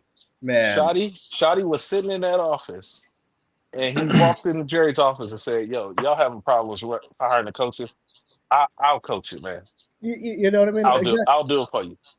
100%. They're not conditioned. I don't have to be conditioned. I practice in air conditioning, man. Man, they're not conditioned. Look how many players have left here and said when they leave, it feels like football. Yeah. Look how started with the Bennett guy, the tight end. Yeah, Martellus Bennett, and Cole Beasley. But players have to take some responsibility on their own conditioning too. Because like Jerry Rice used to lose in the season. He would lose the season, and the very next day he'd be running heels. So that's why I said no discipline. That's why I said no discipline, bro. Yeah. But if I'm an organization and I paid you Ezekiel Elliott $60 million, you're not getting fat. No. Exactly. You getting on the bench if you get fat. You see You see the New Orleans Pelicans. You see the what they got in Zion Williams contract, the New Orleans Pelicans. Oh yeah, the fucking weight clause. Yeah. You're not When getting they just got rid of the best, considered the best player on the Mavericks for the same reason. Luka, Wait, yeah, that's right. Yeah. Man. Yeah, right. I don't. You're not getting fat on my team. Of course, yeah. I don't care. It's gonna be. You're not doing that, bro. You're getting benched, bro. but the Cowboys allow that because they monitor these guys' weight every single day. Mm-hmm. Every single day they monitor their weight. They knew that Zeke was getting fat. Yeah. They knew that Molly Smith was losing weight. They Mhm. let it happen because there is a lack of discipline, like you said, but it starts all the way at the top and the lack of accountability all the way down. There's no reason Preston should be on the sideline heating after 2 down. There's no reason for that. Yeah, first drive, he's going to be. That's conditioning. That's my McCarthy. They take a day. They take a mental day. They take a mental day. The all-time greats put themselves in conditioning. If they're getting tired, they're gonna go out after practice. They're gonna run the laps. Like CeeDee Lamb. If CeeDee Lamb drops 2 balls in a game, he quits. The next day, he should be sitting up there on the judge machine after practice. Mm-hmm. Yeah. When Kobe Bryant missed a free throw and it cost them a game, he did not leave that stadium until he made 1,000 free throws. Man. After the game ended and everybody cleared out, he walked out of the locker room, went out on that court and shot 1,000 free throws. Yeah. Because he was upset that he missed one. Yeah. Different mindset. I mean, mindset. What player do you know after we lose a playoff game says we're tired? On what other team do you think that happens on? Where the fucking guy DeMarcus Lawrence like, oh, we were tired. That's the reason that we didn't play. Well, you know, it's a long season in the wild card. I guarantee you, they weren't tired when they went to the after party. Exactly. No. Yeah, exactly. Say that we were tired in the wild card. How about fam on the draft? They want to draft Jeanty at 12 just to come here and do jet sweeps. Yeah, putting CD in the backfield and shit. And man, we're gonna have a rough season, guys. I just question their knowledge when I see stuff like that. Oh yeah. How can you, a true fan, say that this man will solve all? Why would you even type that he's the piece we need? No, we need a running back. Not particularly him. They're just locking the player, man. That's it. The first thing you need is an offensive line. The second thing you need is your quarterback to know how to play the ball when the game is on the line. They're just locked on the players, man. That's it. They just locked on that one name, and then that's they just. So Jeanty, a injury-prone Dak Prescott, and a new head coach that never done it. That's it. Yeah. Dak Prescott is going to get killed behind this offensive line if they don't address it. Yeah, we don't even know. It doesn't matter the skill positions you have. Your quarterback is not going to make it through the season if you don't fix the offensive line. It's even a question if we do, because the past 4 seasons, he's not played a full season in any of the past 4 seasons. So I don't know how you can debate he's not injury prone. He's not played a full season in 4 seasons. So like, how can you make that debate? I mean, he had the calf strain, then there was the fucking hamstring thing this year, the thumb, obviously the ankle. You can go down the list. So I mean, yeah, man. God, we're gonna fucking be. We don't even know if another factor. We don't even know if Dak is going to stay healthy. He's going to have a healthy remainder of his career. I mean, he's got so many issues, so many lower extremity issues. We don't know if he's going to play a full season. So we have to kind of prepare our thought process and wrap our heads around that. There's so many things to wrap your head around and try to figure out how this team. You got the identity, you got the culture, you got, trying to get talent in here. That's going to take years. I keep saying over and over. That's going to take years to fix. It's not going to happen in one or 2 seasons. You've been patient for 30 years, so go ahead and continue to be patient for like 3 or 4 more. And if I'm wrong, and if I'm wrong, oh, please let me be wrong. I make videos to be wrong. I really do. I would love it. I've been waiting, but I've been right. Unfortunately, I've been right all these years, and I don't want to be right. I'm tired of being right. because all I do is talk about what I see, what's been going on. It's not a mystery what happens. People forget, our fan base forgets really, really quick because they're so ready to be, and I get it, man. I've been around a long time. I get it. 40 plus years a Cowboy fan. I get it. I so get it. But we have to be realistic about things. And I'm not on here to sell no false hope. I'm not on here to make you click a like or donate. That's up to you if you want to do that. That's fine. I never asked for it. But I am here. We're all here to educate. Yeah. We're all here to educate. We don't gain anything from this, man. We're not trying to, you know what I'm saying? So that's not what it's about. We're here for the betterment of the Dallas Cowboys, and we want them to succeed. If they draft this kid, man, and he works a miracle and he turns into Barry Sanders who doesn't need a line, great. But right now, this very minute, right now, guys, we need so many pieces to this puzzle, man. There's no way we could complete this puzzle without all the pieces that are missing. And unfortunately, it starts from the front office and it trickles down. Now we got a new coach. We got a new offensive coordinator. We got a new defensive coordinator, offensive line coach. Now they think they're doing the right things to be successful. We see what they're doing, but we have no idea if it's going to work or not. We have no clue. Not until they put them pads on in the regular season and they start winning some games and doing what they need to do to win, to get the ball rolling. Yeah. But right now, this minute in the I think season, there's nobody that has a crystal ball and able to tap into the future, or a flux capacitor and able to tap into the future. Yeah, none of us guys, know. It's a game. It's a gamble. Put your quarter in the machine, you don't know what's going to happen when you pull that lever. Yeah. You get what I'm saying? So we're here to talk about what we've witnessed, what's been going on. This is what we got. This is a bad team. This is a bad organization now. Not just a bad team, but a bad organization. Yeah. I'm embarrassed. You got Cowboy fans that are probably, not Cowboy fans, but Cowboy players that have passed on, probably turning over in their graves right now with the way this shit is going on. You get what I'm saying? I've been watching old things, old film, old stuff, the Cowboys, the 80s Cowboys, when we first got rid of Herschel Walker, the great train robbery. I went back and watched all those things so I can get another feel of how Jerry was thinking back then. Just to try to see if I can, it's like watching an OJ trial. Let me watch that documentary one more time just to see if there's something that I missed. Because that was a different Jerry back then. But I saw his motive. I could see his facial expressions, and I saw his motive. I saw when he hired Barry Switzer, and when Barry Switzer was talking that day, when he hired him as head coach of the Dallas Cowboys, all the Cowboy players were pissed off and confused what was going on. We just won 2 Super Bowls. We got one of the best coaches, the best offensive mind, the best coaching mind in history, who we still talk about to this day.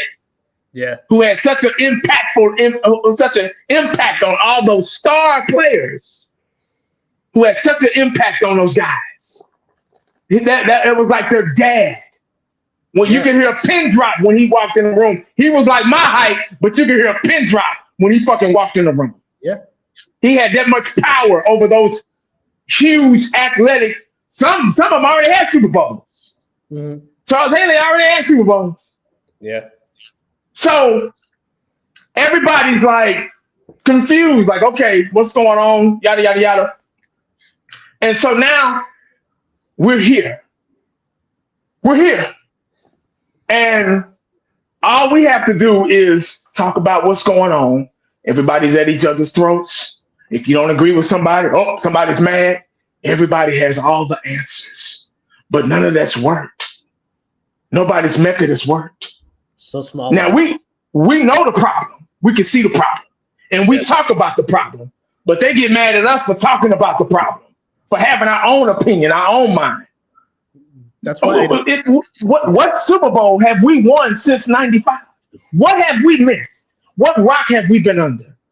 That's why I think it's a waste of time and energy to debate it, man. Because you're arguing with a brick wall, honestly. You know what I mean? It's man. Exactly, George. And we You're would just never arguing with the fucking people that donate because you would never sit up here and tell y'all to get y'all money. Yeah, exactly. We would never do that. It's not about. We're not here for that. I don't want your money. Y'all are working men just like us that watch this crazy team every week. We all go to work, and our wind down is being with the family and watching football. Why would I want some money you worked all week for? Exactly. Even we when people all have our own jobs. They have to. Like, you ain't have to do that. Like, nah, that's not what I'm here for. I don't need your money, man. I'm here to talk to y'all about this game because me being right don't win the Cowboys nothing. There you go. 80 couldn't say it better, man. Don't get mad at me. Mail Jerry and them. Go to the stadium. Call up there to AT&T Stadium. Fuss at them about Jeanty, bro. Exactly. Tell them make sure they draft that man, bro. Because we just telling you why we don't think he'll be a good fit here. We got bigger problems, bro. And like I said earlier, dude made a point saying Rico got 1,000 yards. Okay, there you go right there then. That lets you know right there that you can go in any round to get you a running back and use that first round wisely on a real position that we need. Yeah, man. You know what I'm saying? It's arguing with a brick wall, man. It makes no sense, bro. I just hate the fact that it doesn't make sense. We don't come on here and make predictions. We don't say that gonna throw 5 picks today. We wait till the game over and we tell you what we saw. Salute to George. In the chats right now, who's a San Fran fan, but he's a good guy, man. Salute to George. Before we played San Fran the last time, George in the comments says, "Yo, Fifth, you ready for Dak to throw multiple picks today?" And he was right. You know, another fan base, another organization expects our player to throw picks. Wow. We never. God, man. You don't hear any of these other teams say that about other opposing quarterbacks. But with our quarterback, they expect him to throw picks. And they're fucking right, goddamn it. Goddamn, man. Fuck. Like AD said, man, if you've been right for 30 years, ain't nothing worked for 30 years. Why all of a sudden you get your little crew and y'all rooting for Jeanty gonna work? We've had the DeMarco Murrays. We had the Ezekiel Elliott's. It didn't work. We had the Lightning and Thunder with Zeke and Pollard. We had the 88. 188 is 288 Lamb. We've had the 88. 88 ain't won since Michael Irvin. Yeah. We've had the first Great Wall, the second Great Wall. We've had Tyron Smith, one of the best to ever do it. I call him Mega Superhuman, Optimus Prime, bro. We've had that. Big Doug right beside him, 2 giants. Fucking Travis Frederick beside him, Zach Martin beside him, Doug Free, who I didn't appreciate enough, beside him. We've had it, bro. Corner, don't start with it. Here we go, it's Corner. We had it, bro. Don't give me Rico. Rico had 1,000. So what you think Jeanty will do? Zeke had 1,100 and Pollard had almost 800. And what happened? Nothing. Yeah. Nothing. Corner, what's going on, bro? What's up, man? Chilling. Shit, nothing. Hey, why I come in here? Why you always want to go from 0 to 100 with me? I ain't even said nothing. Other stuff in here, bro. What? You be on some other stuff, man. What are you talking? What other stuff? I keep it funky. I know you do. You go to the gym today? No, it's my only day off a week. Saturdays. Stop putting OG. No, you should see our private chats, man. I'm not gonna say nothing after that, but what OG say? I don't know. He doesn't say anything. He just says okay. Just put LL and okay. He does that in our private chats too. Uncensored. I know you saw it, Corner. You know, Corner, you missed it, man. As soon as I started the video, we had one come in here, bro. Y'all don't know what y'all talking about. Y'all sissies. Oh man, what was the name of the guy? I forgot. I have to go back. I was like, it was just rough. It was like the guy yesterday who, called me a Native American or whatever he said. It was like that guy. What? Yeah. There was a guy who tried to come at me and say, because I said my family's from India, he's like, I fell asleep. Like a joke or something saying that I was Native American or some shit. Go back. Wow. It was 5 hours, man. It was hilarious. Wow. You know, Cowboys champ shit himself. Oh yeah, you You should go back and watch the live. The 80 I man. cannot believe he said that. let me tell you something. I ain't gonna veer too far off topic. So we just talking last night. Champ left. Champ was like, "Man, I'm going to bed. I get up with y'all." I said, "All right, man." We still on live. Champ just popped back up and we just talking out of nowhere. Oh man, let me tell y'all something. Yeah, man, I was at the stadium, man. And I had some wings, man. Mark Home wings. Yeah, he had some Mark Home wings. He eating some of Mark Home's hot wings. What? Some milk at the stadium, drinking milk behind hot wings. Oh my God! He said this out of the blue yesterday, man. It was so funny. We were just talking. And oh my God! And he was like, "Oh, like Corner said, like Corner said, it'd be 400 porta potties at the stadium." on draft Will. I mean, 1980, you were there.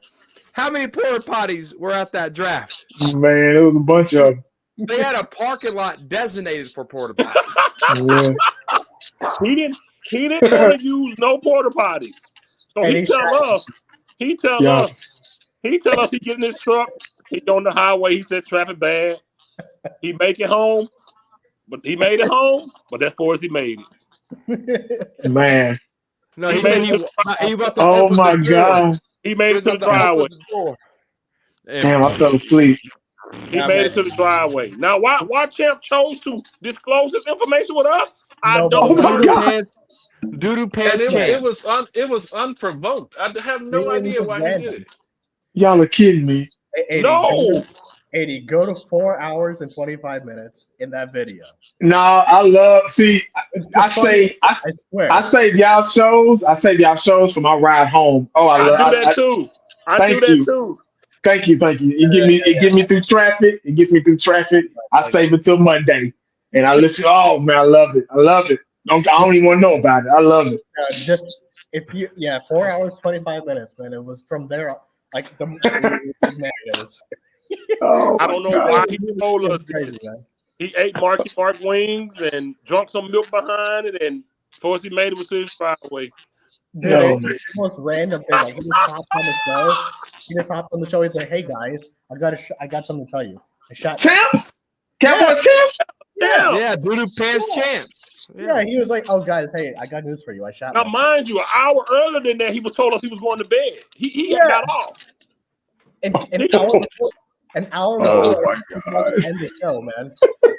Literally, like the hour before Fifth was about to end the show, then this guy. No, Fifth was actually ending the show. He was literally saying like, "Yo, we got to get up out of here." And Champ signed on and said that. Hey guys, I shit myself. If he would have signed on 2 minutes later, the story would have never been told because it makes no sense. He just, I know what. Well, I gotta tell y'all something. I had hot wings. Oh, that's champs. And I drunk some milk behind it.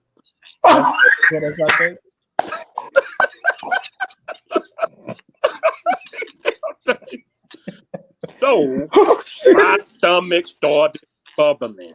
And we all were like, "What are you talking about?" Oh. He was like, I thought there was a punchline coming. Like, I did too. And I got on the freeway and it was traffic everywhere. That's champs. I got to my driveway and that's what I made it. That was good. That was good. Nate Dogg clipped that immediately. Yeah, Nate Dogg immediately. We all was very quiet, thought it was going somewhere else. Yeah, he not even waiting for the punchline. Okay, you shit yourself. What happened? Yeah. So we all were dead silent. And I just like, so what the fuck was the point of you? You ate you know Mark Holmes. When Mark Holmes cooked for them games, he leave that stuff in the refrigerator a week ahead of time. Oh Christ! Wait, Champs. He did it on stream, bro.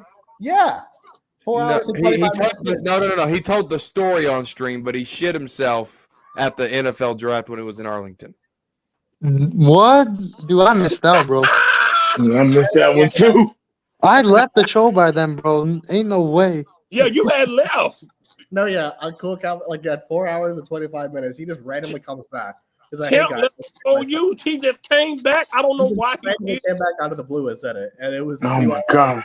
Oh my god. Yeah, that's crazy. I got something to tell y'all. I take some milk behind it. It was a little hot. And the stomach started bubbling like a mother.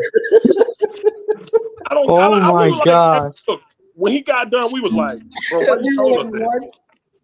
Bro, that's the most random crap I've ever heard. The whole stream. I'm like, yo, champ. Hold up, wait a minute. Wow. What the hell was the point of that? You know that dog said, I already got it. I'm like, oh my god. Maybe he thought we were offline. I don't know what he was thinking. That story gonna live forever. Oh, there go Vaughn. Vaughn said this last night. He said my whole family heard that story on live. Oh man, it was the funniest thing. So, you don't even tell that to your closest friends, man. Nah, man, you don't. No, that's one of those stories you don't tell your wife even. Nah. If she ain't at the house, you throw them clothes and them drawers away. Throw them away. You throw them in the city dumpster. Throw them bitches over the.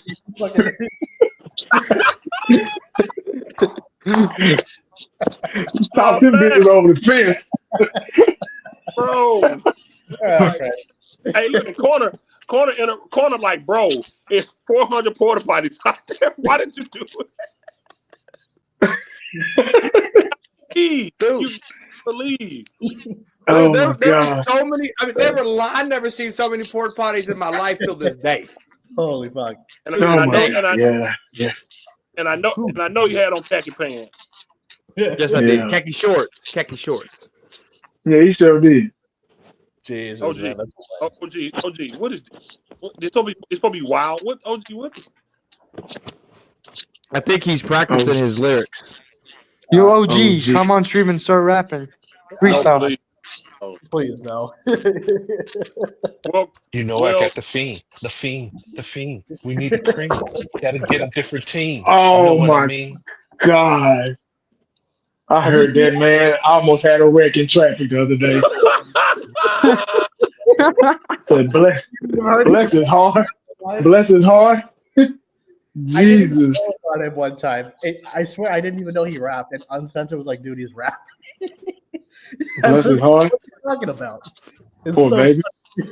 Hey, Corner, I got a question for you. If a game was today, even before draft, who would be our starting front? Our starting right now, it would be Tyler Guyton, and I'm going left to right. Tyler Guyton. Defense. Oh, defense. Sam Williams. If the season started today, I'm sure he'd be healthy and by that time. Sam Williams, Micah Parsons. Also, Digazoo will be on the franchise tag. And you got Mozzie Smith. Yikes. And then you got some backup rotate. If you don't want Mozzie Smith there, put Marshawn Neal in there. Who the fuck is he talking to? 80? He's on the 80. Oh.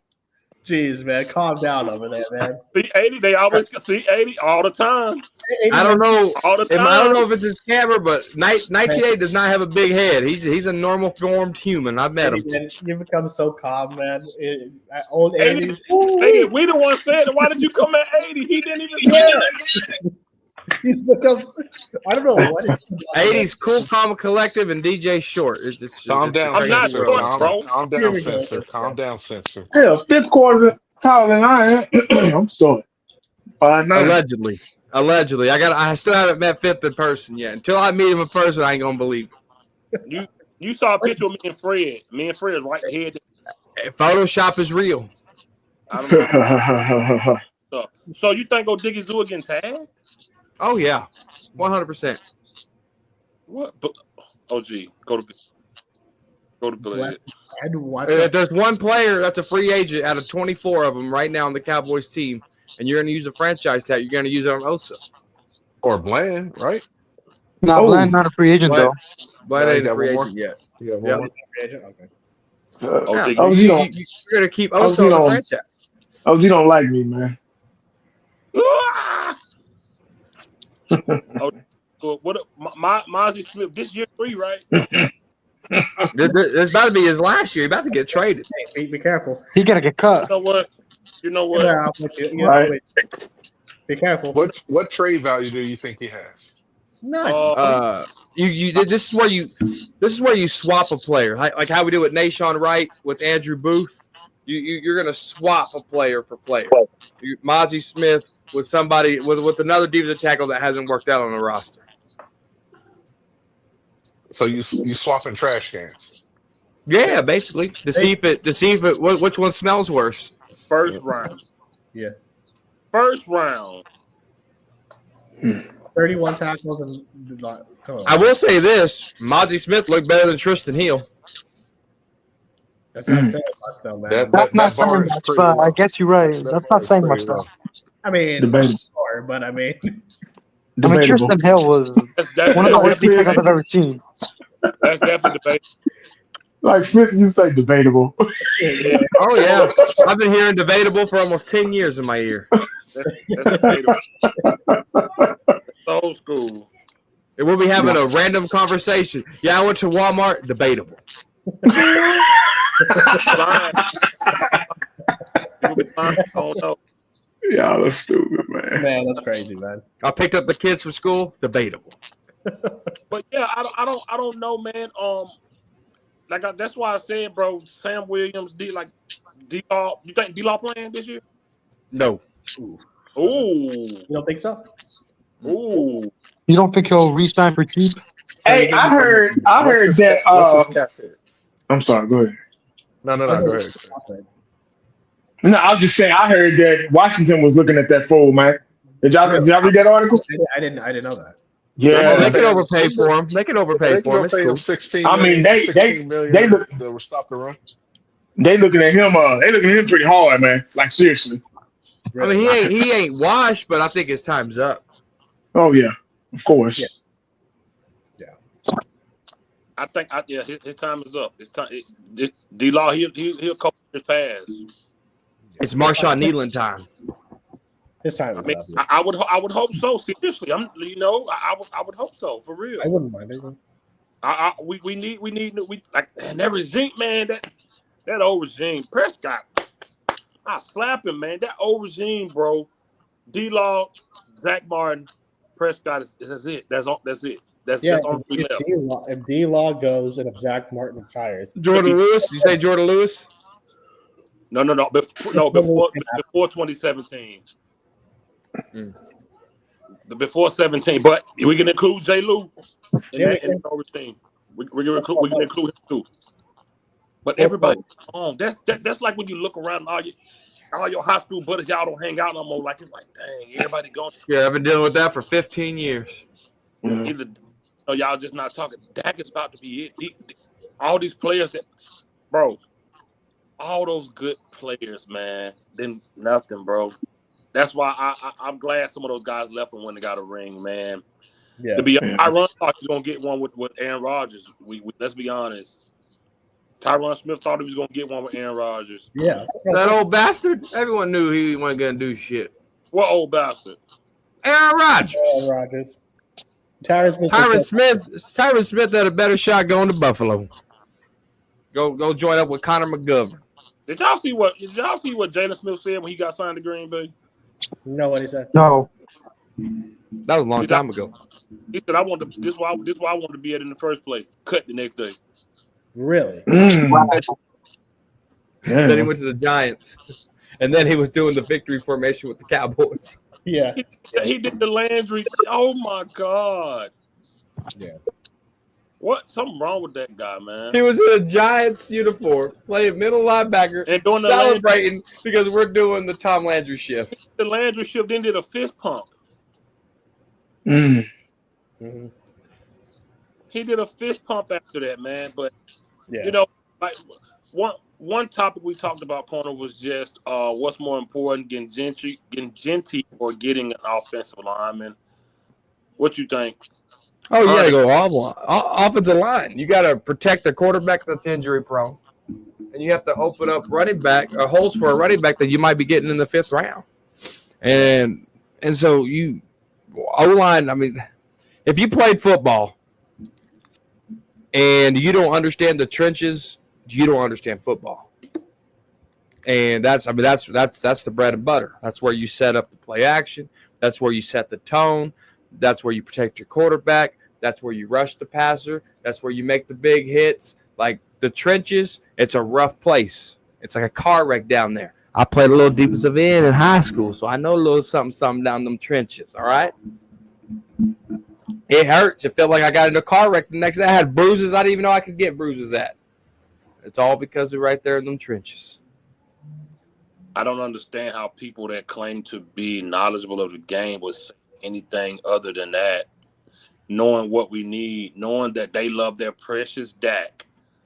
You're going to get him killed by getting a running back in the first round who won't look as good as you think he will for two reasons. One, he came from a conference that the corner can go get his 50 yards in.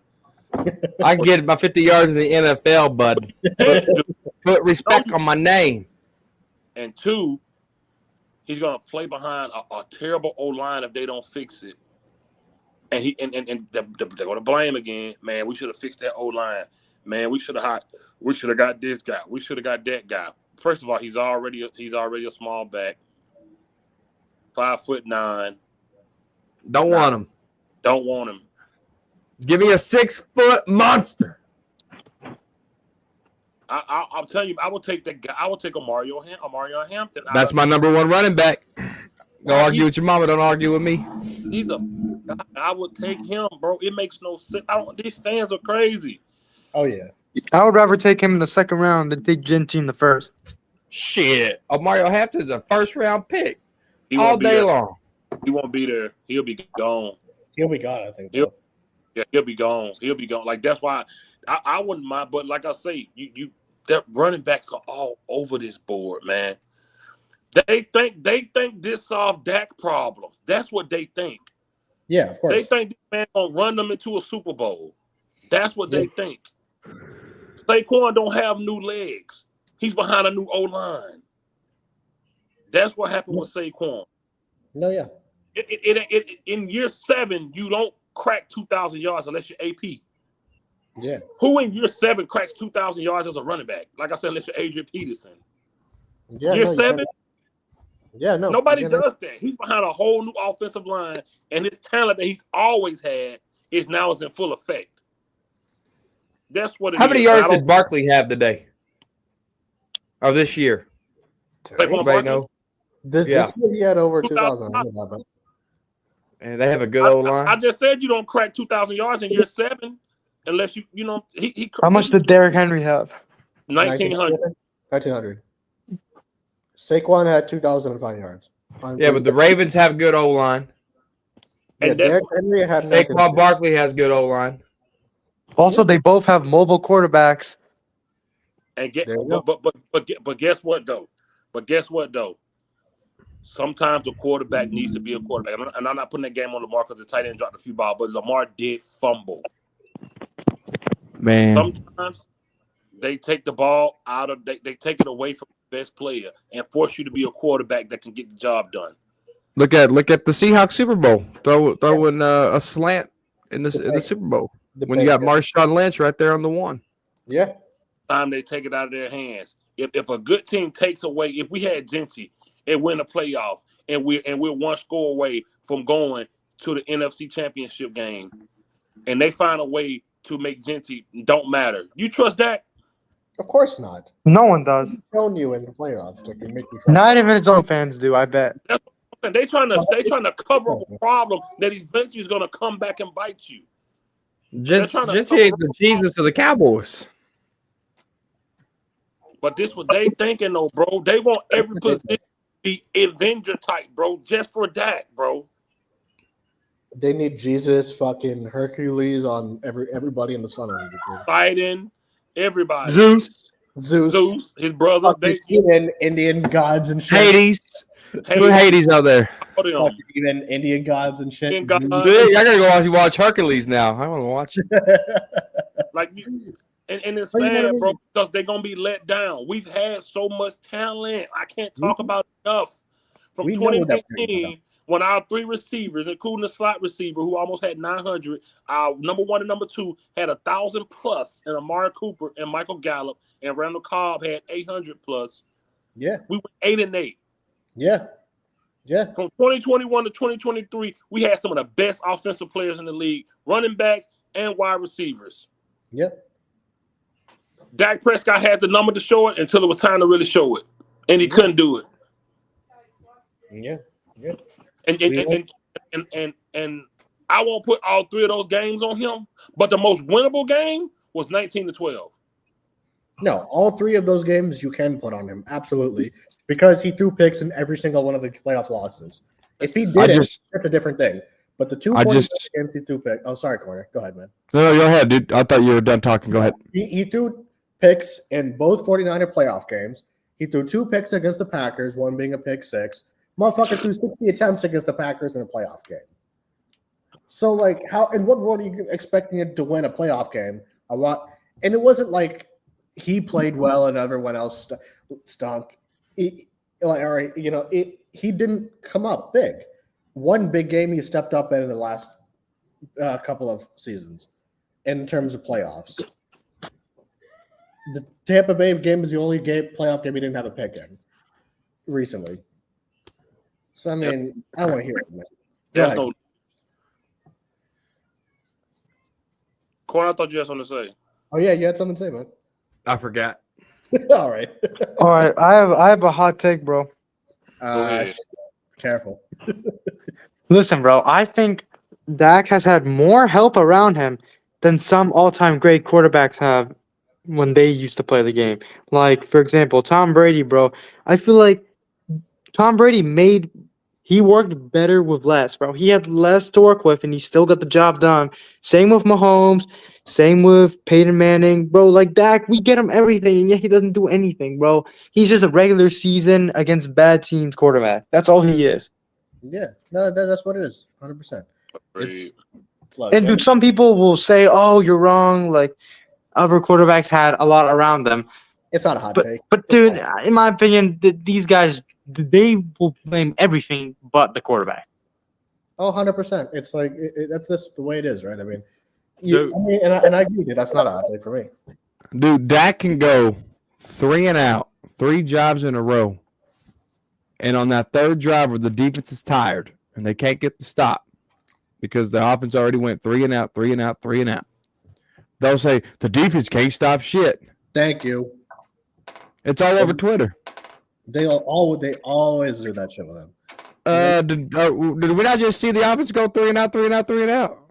You're right. Did we not just see shoelace mile high? I mean, what's going on here? Mile high. Exactly. What happened? Yeah. I made that phrase up. I can say it in any order I want. Yeah. Okay. I can say high mile lace shoe if I wanted to. All right. No, it's facts, man. I agree. No, I mean we can't debate how much of talent that he's had, and it's annoying. We three straight 12-5 seasons. We had 9 All-Pros, 3 consecutive seasons, and we could not. We lost in the wild card game twice, and made we had 13 All-Pros actually last year. Did we? Okay, well that's even worse then for him. Dude, it's not even the fact that it's if you do the league trend. The league trend says if you win 36 games in 3 years, in one of those freaking years, you're in the NFC Championship. Yeah. Except for Dak and the Cowboys. We went 8-0 in 2014. Road Warriors. We're like the 3rd team in NFL history not to go to the Super Bowl, being undefeated on the road. Yeah. It's like history just says, ha, here's you a little badge for fucking up. Yeah. I mean, but the thing for me is just like we can point to Dak in any of these playoff games. The exception of Seattle and Tampa, can't name a big game he stepped up in. That's 2 games across 10 seasons. Tampa Bay is not even a bragging right. Tampa Bay had a losing record. I'm just making a point to say that people, because here's the thing, people tried to debate me that this motherfucker played well against the Packers. He threw 60 attempts, had 2 picks. He didn't even have 50 yards passing at halftime in the game. 27-0 with 2 minutes to go. Yeah, He had barely 50 yards passing at halftime, and he had a pick 6 and 2 picks. And people are debating me he played well. I'm like, okay, man. All the stats are from garbage time, bro. That's all. Almost one. You could say that for every game in his career, pretty much. If you look at it, if you honestly look at it, like, I mean, he's by far the most overrated quarterback I've ever seen, bro. People act like he's top 5, bro. He's not even top 15, in my opinion. yeah, I mean, Like they said on 105.3 The Fan, the only thing elite about Dak Prescott is his contract. That's a good one, actually. I didn't hear that. But man, hey, we're haters, apparently, right? Be careful. Get people after that was Dallas radio. The thing is, too, is that like I think we all want him to play like an MVP and win a Super Bowl, but we all are calling out for what we see. He's not doing that. No, of course, but we got to be careful because people are gonna go after 1980 in this fucking video for giving an opinion. I just think the fact that fans don't understand we are years away from what they want, where they want. For them lying and hyping up, they talk just like Shoddy. We're gonna win a championship. Now fans are saying it's what we need. What we need for what, man? What we need for what? Another failed season, bro. It won't matter. About to be 32-year-old quarterback who can't keep his legs under him, who have off-season injuries, who walks in walking boots in the off-season, who never had a arm, who never been what it need to be. Player wide receivers have to be acrobatic to catch Dak Prescott passes. You got Michael Jordan in his prime. That's what he said. You got to be Jordan in his prime to jump up and catch that ball. They have to stop. Some of those passes could have been touchdowns. They have to turn around and slow down, catch some of his passes. If Amari Cooper did improvise on like half of his routes, half of those plays would have been picks. I think Dak hurt Cooper Rush's ankles even more, having to stop on a dime. Cut back to the ball. You mean not Cooper Rush? You said Cooper Rush. Oh no, I mean Amari Cooper. My bad. No, Corner said Cooper Rush. I know what I said. I'm tired as hell. See, you confused me, Corner. Goddammit. I didn't even say anything. CeeDee Lamb hurt it. CeeDee Lamb hurt himself jumping up catching the ball. Like, it just. Yeah, what they think about to happen with this one guy, he gonna be here safety if they get him. You got 3-4 years of him and Dak. I don't think Dak will play this contract out here. I think it'll be 2 years and he's out of here. But oh, really? Okay. If they don't restructure his ass, that's the thing. I don't see Dak being here for 4 years. I agree. I think not to be honest. I hope you're right. If he failed 2 years, him and Shoddy gone. I'm gonna give me the biggest cake ever. I'm gonna, man. Oh my! 3-tier. They get rid of Dak in 2 years. I'm coming to you and eating that cake with you. Come on, 3-tier cake. Make it. I'll have a little Dak action figure on top of the cake. Make it for 3. I'm gonna join you, man. Hey, hey, I need a little walking boot action figure too. Okay, done. I'm sure WWE has one. Ricochet and Dak. I bet the action figures kind of look alike. So I'll get the Ricochet action figure and put the walking boot on. That's racist, Nick. That is racist. They're both bald and black. It has nothing to do with race. I said they kind of look alike. Racist. And they're not even black. They're mocha. Here we go. Oh, that's racist.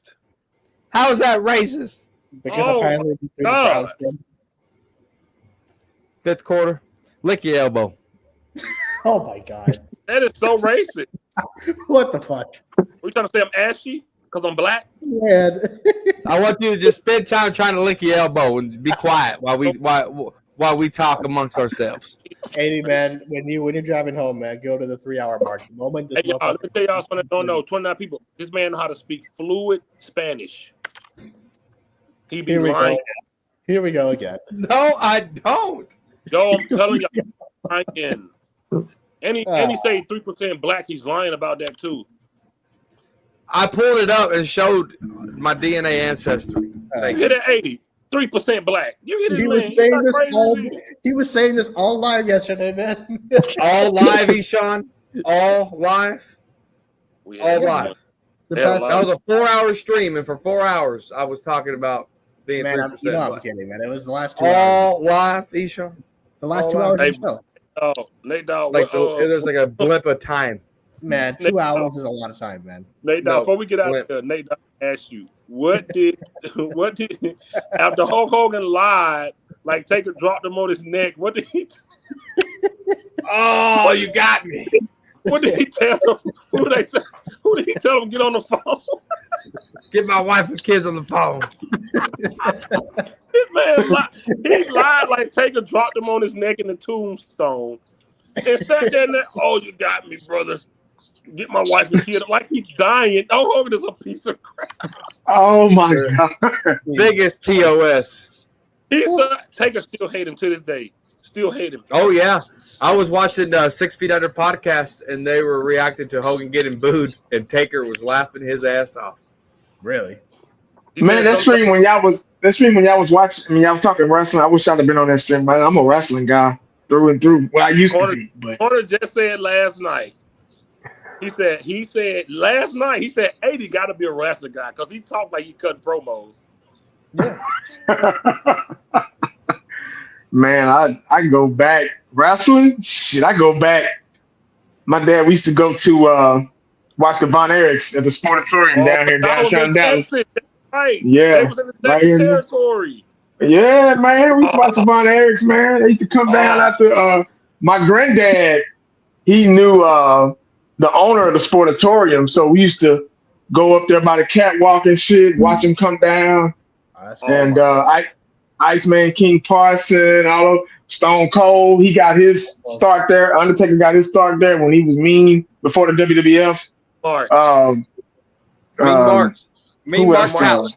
Yeah. The Freebirds. Man, all them guys, man. Percy Pringle, before he was Paul Bearer. Yep. Paul Bearer, yeah. Man, the Friday night, that was shit. If we wasn't there, we was at home watching world-class wrestling, man. The Von Erichs. Their story is so tragic, though, man. The Von Erichs. Man. That's such a tragic story. You had to be from the South to know what the Texas territory meant. When Vince McMahon bought all them territories, it ruined so much. Yeah. When he bought the Memphis territory, he even bought Jim Cornette, Smoky Mountain. He bought every, bought it up and shut them down, man. Because when the Von Erichs meant so much, man. The tragic story. Oh yeah, their story. So the one still living, man. Yeah. Kevin is the only one. Von Erich still living. We'll be on it too. Alive. Lacey Von Erich still alive. Yeah. They made a movie, The Iron Claw, on that. And that's the first time I was introduced to the Von Erichs, and I saw that, and I was like, "Wow, that's just it's tragic." Get my wife and kids. Yeah. Oh, you got me. Yo, 80. So I don't know if you know the story. Taker was new to the business. You know, he doing the tombstone. Right. Hogan, like, whatever you do, don't drop me on my neck. Taker, like, man, I got you. I remember talking about that. On him. Hawk acts like he didn't drop him on his neck. Oh my! Brother, you got me. You know what? Get my wife and kids on the phone. like that was his last. And what's crazy is Stone Cold forgave Owen Hart for doing it to him. He didn't forgive him. Yeah, he was pissed. He was pissed off with him for a while, though. He was pissed off with him. He did forgive him. Yeah, right. That was right before. That was like I think a couple of months before he died, though. But he eventually, he told Bret Hart, he goes, it was an accident. He didn't even go to the funeral. Then, because he was mad, but not later on in life, he forgave him. I mean, after he passed, but while alive, he was mad. Remember when Stone Cold, the Monday Night Raw after that happened, the Monday Night Raw after Over the Edge '99, he came out. He was the first one to come out, and he did a beer tribute to Owen. They had Owen Hart's thing on the Titantron. Yeah, he came out. Yeah. Dude, so my favorite wrestler ever, and I mean ever, is The Undertaker. Wow. Is The Undertaker. And when he came out and gave his tribute to Paul Bearer, had a tear my eye. And then whenever Undertaker got into the Hall of Fame and they bring in the hologram of Paul Bearer right next to The Undertaker, yeah, it's just full circle, man. It's just full circle.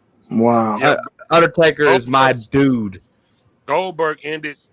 Goldberg's he's a douche. He ended Bret Hart's career. He's a dummy, man. He ain't a wrestler.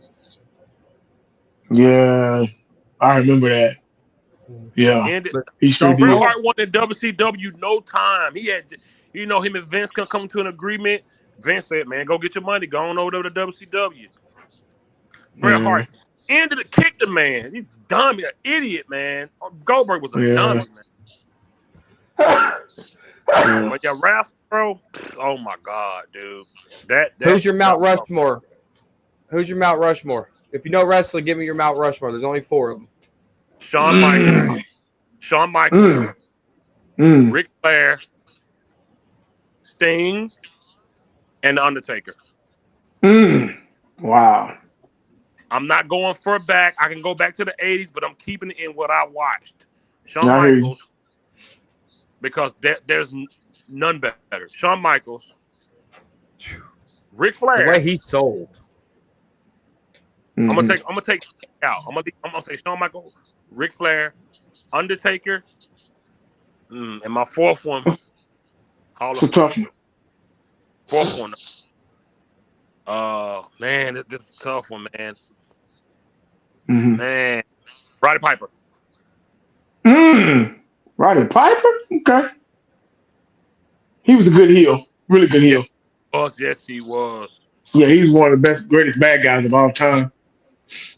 And it's subjective. I know everybody got theirs different, but what Roddy Piper, him and Jake the Snake promos was Jake the Snake whispered, so you pay attention to his promos. But Roddy Piper promos was all amped up, and so I'd say Piper. I might feel different tomorrow. My 3 are solid, like Taker, Ric Flair, and Shawn. I'll never change those. Mine would be somebody could change my opinion though. What's yours, Corn? No, we're on the same page here. I got Taker, Shawn, and Flair, and I got the Canadian guy, Bret Hart. I'm not mad. Bret was so technical and best at throwing punches. What about you, ladies? Oh man, that's a tough one for me because I saw.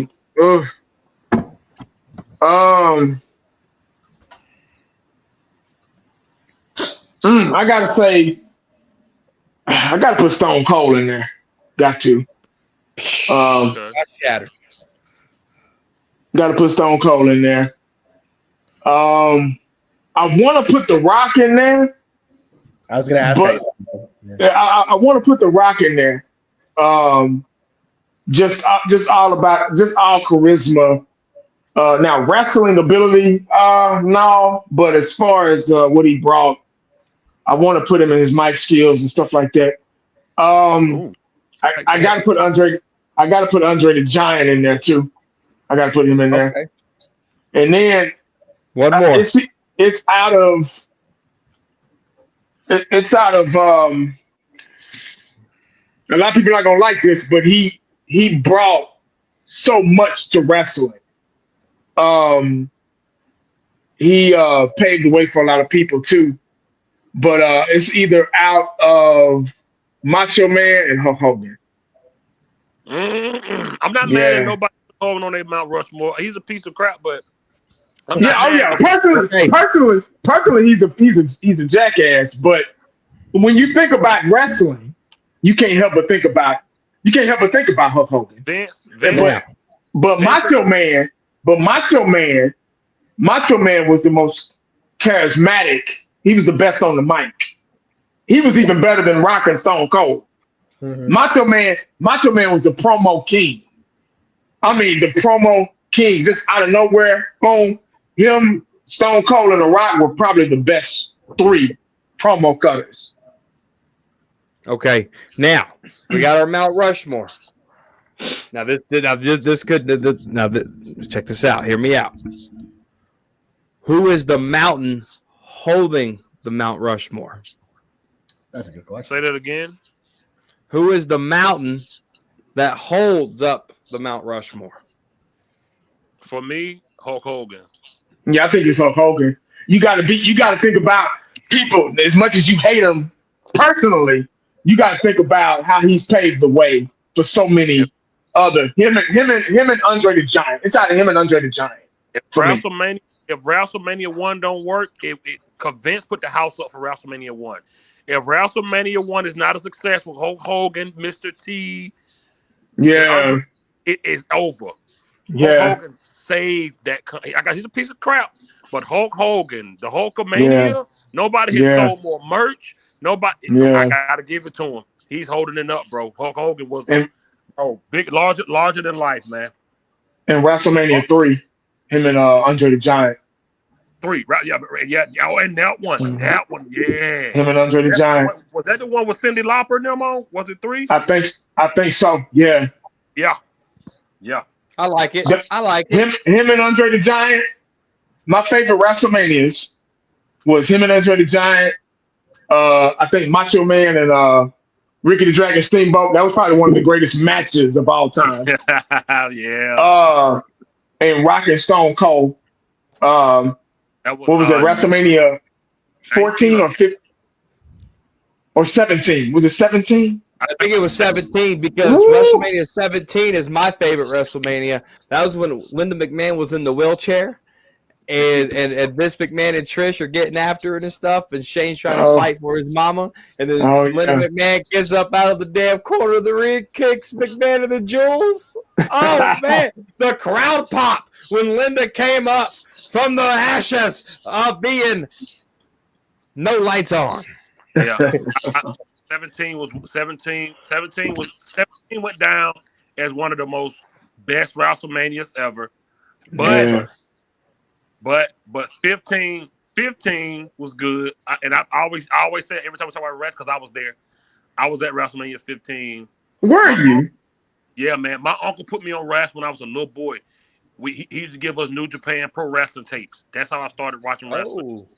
Wow. New Japan Pro Wrestling tapes when I was like 4 or 5 years old, bro. I hadn't seen WCW, WWF, nothing. My introduction to wrestling was New Japan Pro Wrestling. And my uncle was in the Navy for 30 years. He took us to, it was in Philly. WrestleMania, it was in Philly. He took all of us, bro, and it was such a good show, dude. I forgot who all was on the card, but I just remember being super excited when Sable, because Sable, she wrestled she wrestled Tori, and I was hyped. I don't know why I liked that iron board booty back then. Just a little kid, I guess. They didn't have any clothes on back then. That one when Shane wrestled X-Pac, and yeah, that was that WrestleMania one. That's the same WrestleMania that Butterbean knocked out Bart Gunn. Same WrestleMania. Oh shit! Who was that? What was the main match? Stone Cold and Shawn Michaels, or Stone Cold and The Rock? Stone Cold and The Rock again. Stone Cold. Oh, that was the first. Yeah, that was the first. Stone Cold beat him. Yeah, I was at that one. That was my only Mania I've been to. No, my first one. I went to WrestleMania 30. I went to the Raw after WrestleMania 17 when Stone Cold went heel. Yeah. And the Rock beat him. Yeah. Yep, I was there. Oh, right. He came out. He came out. He had went heel. That match, he went heel. And we were like, no. So he came out. When he came out at Raw, he was like, y'all thought I was something, I'm back, and this and that. We were like, yeah, crap. He was like, yeah, go, yeah. So, and he was like, not tonight. We were like, oh, man. So he went, man, when he went heel, that hurt everybody's feeling. We were like, no. Wasn't that WrestleMania? That was 17, because he came out, and Vince was already out there. And Stone Cold came out and interrupted, and he was like, y'all, if y'all want me to crack this over the head with a so-and-so, give me a hell yeah. We were like, yeah! Oh, yeah! And that was in Texas, wasn't it? That was in Fort Worth, Texas, Funky Town. Right. Yep. Right. And he was like, well, I'm not going to do it tonight. And we were like, boo! Like, damn, man, we thought he was back. Yeah. Hey, screw Psychosis, bro. I tried to get an autograph from him. Dude, turn me down, bro. It was Psychosis, Disco Inferno, Juventud Guerrero, and La Parka. I had Psychosis for autograph, and he turned me down. Yeah, wow. Osmo Dragon was my dude. Here we go. But yeah, 80, man. Man, my favorite version of the Rock was Nation of Domination Rock and Hollywood Hill Rock. Hollywood Hill Rock was so, the Rock that had to wear the clothes because he had the what's called surgery, the gyno surgery. Hollywood Hill Rock was the greatest. Yeah. I said, biatch, you look horrible tonight. Yeah. Hollywood Hogan was fire. Yeah, he was a good heel. Bro, I never forget it, bro. We sitting there watching the pay-per-view, man. They NWO was slaughtered. No, it ain't NWO. They still the outsiders, I think, at this point. I got a scar. I got a scar right here. This was the night on the corner of my lip. I tripped over my friend's Rottweiler and hit the corner of the coffee table. This was the night that Kane showed his face for the first time. Oh. Taking off his mask. When he turned on that hard cam, we all jumped and was screaming and going crazy. I tripped over the dog and had to go to the emergency room. Didn't get to finish the pay-per-view. Nate Dogg Sting said that's why he didn't come to WWE right there. He said when The Rock asked Booker T that, after all the work Booker T had put in, he said when The Rock asked Booker T that right there, he said that's why he didn't come to WWE, but he ended up coming anyway and losing. Let me ask you this: 2001. Do you like pie? It doesn't matter if you like pie. It doesn't matter. Look at the people. They was about to fire Kane because they had been through a few gimmicks, and it wasn't working. Yeah. So they was about to fire Kane until they came. He was a dentist. It was Isaac Yankem. Yeah, he was a dentist. Yeah, he sure was. He was something before that too. Remember he played the fake Diesel for a while. Yes, he did. He sure did. Yeah, he played the fake Diesel because Vince McMahon still owned the rights to those characters, to the name, and he was able to try to keep that gimmick going with two other guys, Scott Hall and Kevin Nash, when they left. Yeah, Kane. He was Isaac Yankem. Was he Doomsday? I think he was. I think he was. Yes, the Unabomber. Yes. Yeah, he was the Unabomber. Vince told him. Dude, nobody, and I mean nobody, can exit a ring like Kane exited a ring. He was so athletic and big. He was huge. Dude, yeah, he was. And if y'all didn't notice, the ring's he's a 7-foot monster. The ring's tall as shit. He would get on the back, hold the rope, and flip out of the ring back. Off the top rope. Yeah. And it was the cleanest shit you ever seen in your life. Yeah. Yeah, he was good, man. Even the dead man gimmick had got stale. That's why I think I switched to the American Badass. Yeah, for a minute. Yeah, he sure did. I remember Dead Man Walking. I liked it, that man. But there was nobody better than LOD coming out there on the motorcycles, man. Man. I hate how Hawk and Animal went out. Yeah. Remember what was a good gimmick, good script when Stone Cold when he was trying to figure out who ran him down and ended up being Rikishi. Remember that? I did it for The Rock. Yeah, man. Woo, that was a good little storyline right there. Oh, dude, Rikishi, man. I liked Rikishi. I was a big fan. Yeah, Rikishi was. Question for y'all.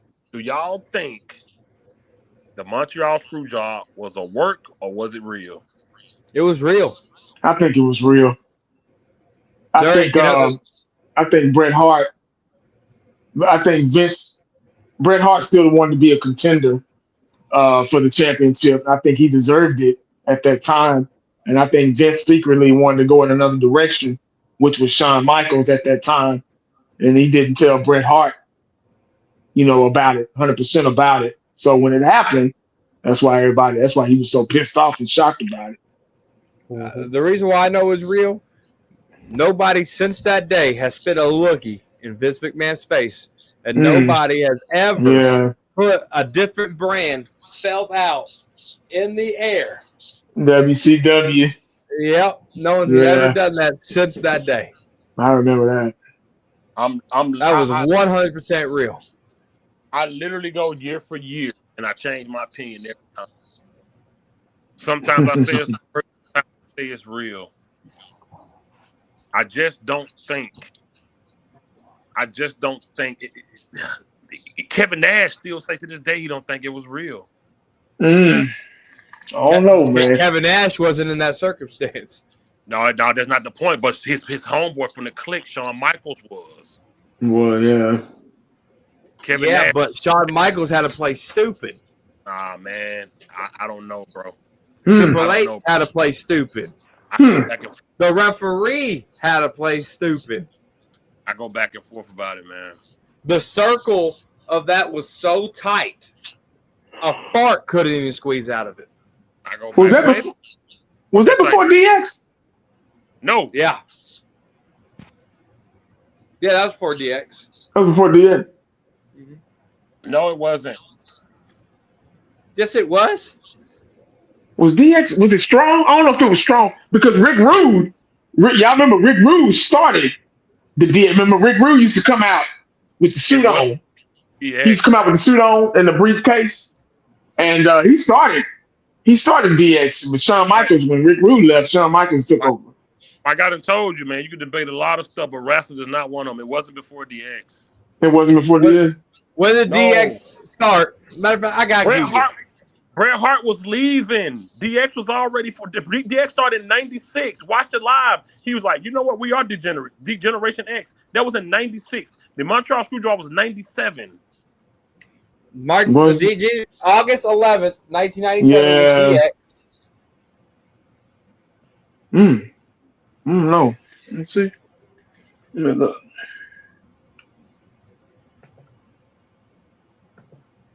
What the hell? Let's see. It was formed 2 days later. November 9th was the screw job. November 11th was DX. Okay. Yeah, because Rick Rude was on his way out, so that might be about right. According to this, is my sources are Google.com. No, you might be right. When did the what am I confusing it with? Oh, I'm confusing it with NWO started in '96. My bad. You're right. NWO started with Eric Bischoff. Fuck that all to hell. No, he didn't. Oh yeah. Well. When you man, he became a mark. He became a mark for the wrestlers, bro. Once you let the inmates run the asylum, bro, you letting Kevin Nash book their own matches. That's what's happening to AEW right now. No. That's not the same thing. That's far from the same. They can't even fill a 10,000 seat arena. The same thing. Only 2 wrestlers is over there booking matches, and that's the other brothers that do all them kicks to people. Mercedes Moné is doing her own shit. No, Sasha Banks is over there writing her own scripts. She got creative control. No, she don't. Yes, she does. Do y'all still watch it today? WWE? No, I don't touch AEW. Yeah, I watch WWE. I'm not one of those guys that just be like, I'm not watching another promotion because I like WWE. I watch them all. I watch WWE. I watch Raw and SmackDown. I watch AEW. I watch WWE. I watch TNA. I watch Ring of Honor. I've always watched them all. Last year we met Ricochet, Samantha, Kevin Owens, Sami Zayn. I got to boo Dominic Mysterio. I got to those doo-doo pants champs. Champ. Now tell us the story when you peed yourself. Tell us the story when you peed yourself. Let's balance it out here because that was a shitty story last night. Oh my god. Here we go.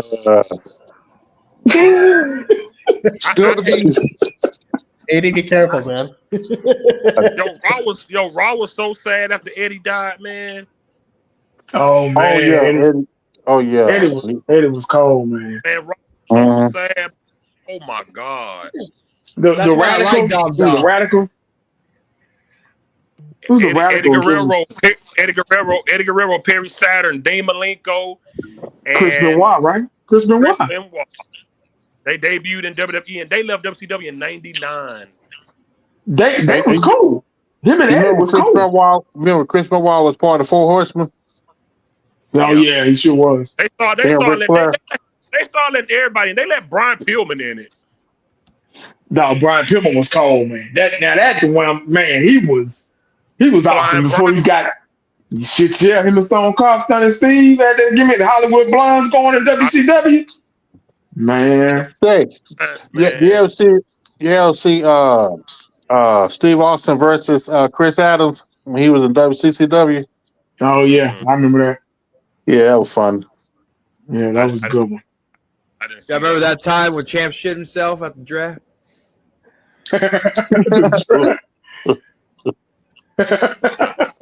Oh, you know that time when Cardinal was kissing MCF butt? When was this? Nate Dogg, play the clip. Nate Dogg, play the clip. Nate Dogg have it if I was doing it.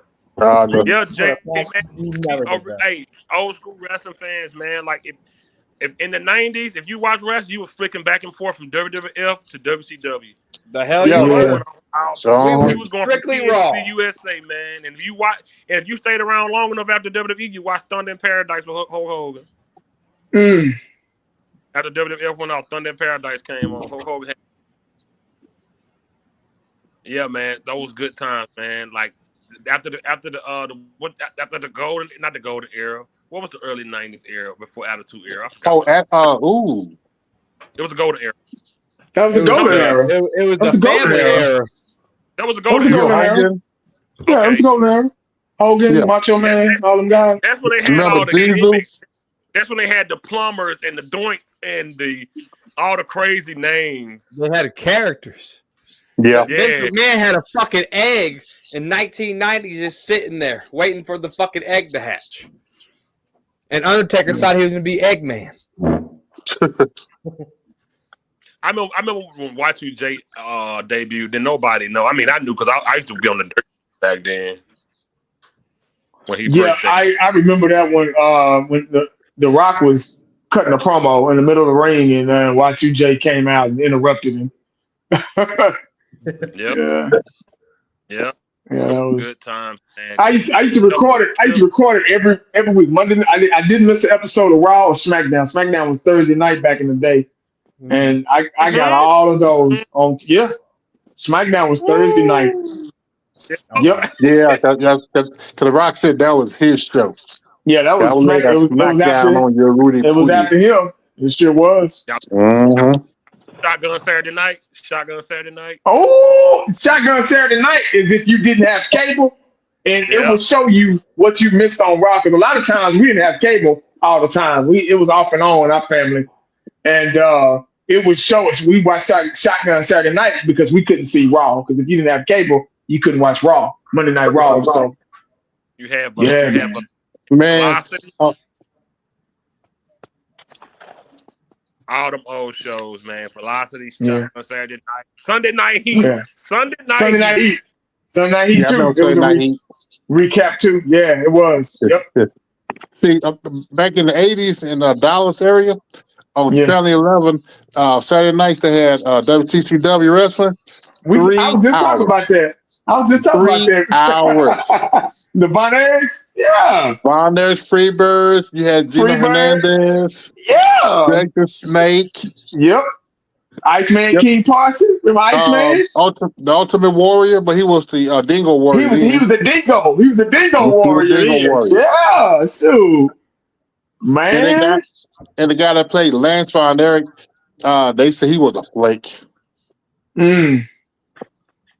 Yeah, man. Yeah, Chris Von Erich, he best that up. What channel? That came on Channel 11, right? Yeah, it came on Channel 11. And then on Sundays, it came on Channel 39. Okay, yeah, 39 was like a for Sportatorium. For Sportatorium. Sportatorium, man. I remember when I first saw the Road Warriors. I was like, "Whoa, they're cold." Yeah. Yeah, Yeah, y'all. man. That story is sad, man. I had no idea about them up until I saw the movie. Lyrics. Yeah, I saw the movie and then I was like, "Whoa!" I mean, because I Yeah. grew up watching wrestling. I but, remember the like, Road Warriors came back I in was 2000. Jesus. Road Warriors came back in 2000. They had Sonny as their manager. Y'all remember Sonny? Yeah, I know Mhm. something. Yeah. Y'all remember little white? Yeah, Sonny doing 20 years right now. Yeah, she in jail. Mhm. 20 But yeah, but they were past their prime though. Yeah, They came back. that when boy that theme song, as soon as you hear it, oh what a What rush! a You be like, rush. what? Yeah. Theme songs back then, Stone Cold, The Rock second theme, the original Nation of Domination theme, Man. the original one was fire. Like a lot of them had some good DX still top 5 theme songs. So hard. Yeah. Oh yeah, that DX. I bought that soundtrack. Oh, you bought that Oh, yeah, Aggression man. CD? I bought the Aggression CD. It had 3 discs in there. It had the Golden Era, it had the Attitude Era, and then it had the DX. I mean, it had the New Era. Yeah. The Aggression CD, the version of DX song, it was Run DMC. Yeah, it was different. I didn't like that. I was like, man, I want the. Yeah. I wanted the original. Yeah, man. Yeah, man. That was good times. Boy, golly, man. My I mama, thought I know in July. I know in July AEW they're gonna have a pay-per-view in at the Rangers Globe Life Stadium. the old stadium. No, the new one. Oh, the new stadium. Oh, okay. Yeah, it's gonna be. I think it's gonna be their biggest pay-per-view ever. Damn. Yes, y'all something. What was y'all response when the Dallas traded Luka to the Lakers? Worst trade ever. Yeah, that was the worst trade ever. Dude, even if we win a championship with AD, bro, we wanted to see Luka win a championship. And let's be real. Now he's going to LA. LA is going to win like 5 championships with him. Watch. You think so? I mean, to be honest, it was like for me. They'll build around him, bro. It's the Lakers, bro. They get anyone they want. I just am not a fan of Anthony Davis. I'm gonna be honest. Dude, Like, even though he did do player, good man, today, though. But he got injured. He's a talented player, but one, he gets injured, and I don't think he has the heart. To be honest with you, Sometimes he don't display it. Shrinks a lot. He do, Ishan. He don't. I agree with that. Sometimes he don't show up when he should. Like, I mean, there's no reason. We can say what we want about LeBron James or whatever, but like, there's no reason that at age 40 he's in better shape than Anthony Davis. Like, come on. Like, let's be real. Yeah, I really don't be caring since Kobe passed. I really didn't care. I'm a diehard Lakers fan, but when Kobe died, I didn't care no more. Oh no, that was the most. And the fact that his daughter passed too, man. I'm a diehard Lakers fan. Even before Kobe with Eddie Jones. I'm a diehard fan. Kobe is wow, bro. Even non-NBA fans were upset when he died, bro. Like he was such a big star, bro. I didn't care. I was born in the Lakers. It's so crazy. My family called me like we lost a brother. Like my mama didn't even know that the title in the Kobe year because she had stopped watching. Once Kobe passed, bro, we didn't care no more. Like, I mean, for me, it was, I've always been a Kobe fan. I didn't know he died at first because I was overseas. And I was visiting my family in India, and I had a friend over here in LA, and he was like, "It's so foggy, I can't see across the street." I didn't think anything about it, and they're small. And then he called me a couple of minutes after. He's like, he's crying to a degree I've never heard him cry. I'm like, "What the fuck happened?" He's like, "Kobe died," and I'm like, "What?" Like, I'm not thinking you're talking about. I'm like, "You're talking about Kobe Bryant." He's like, "Yeah." And I'm looking like shit. And then I see sports and stuff. I'm like, God, no. Man, that was. Then hearing that his daughter and then so many other passengers died, man. Bro, that was honestly one of the saddest days ever, bro. It was. It was really sad, man. Bro, everyone loved Kobe, bro.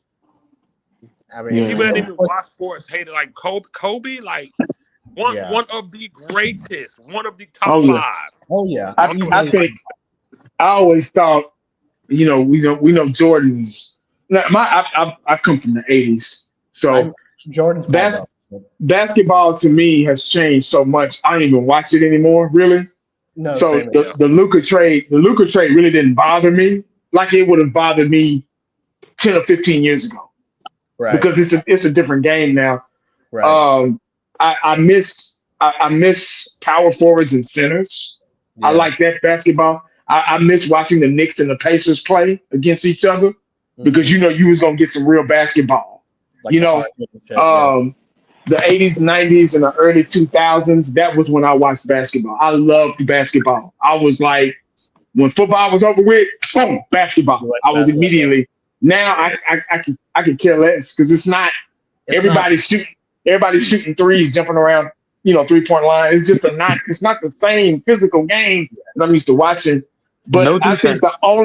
the only thing that I can think that this is the only thing that I can think of when I think of the Luka Doncic trade is it was pretty dumb. They shouldn't have done it.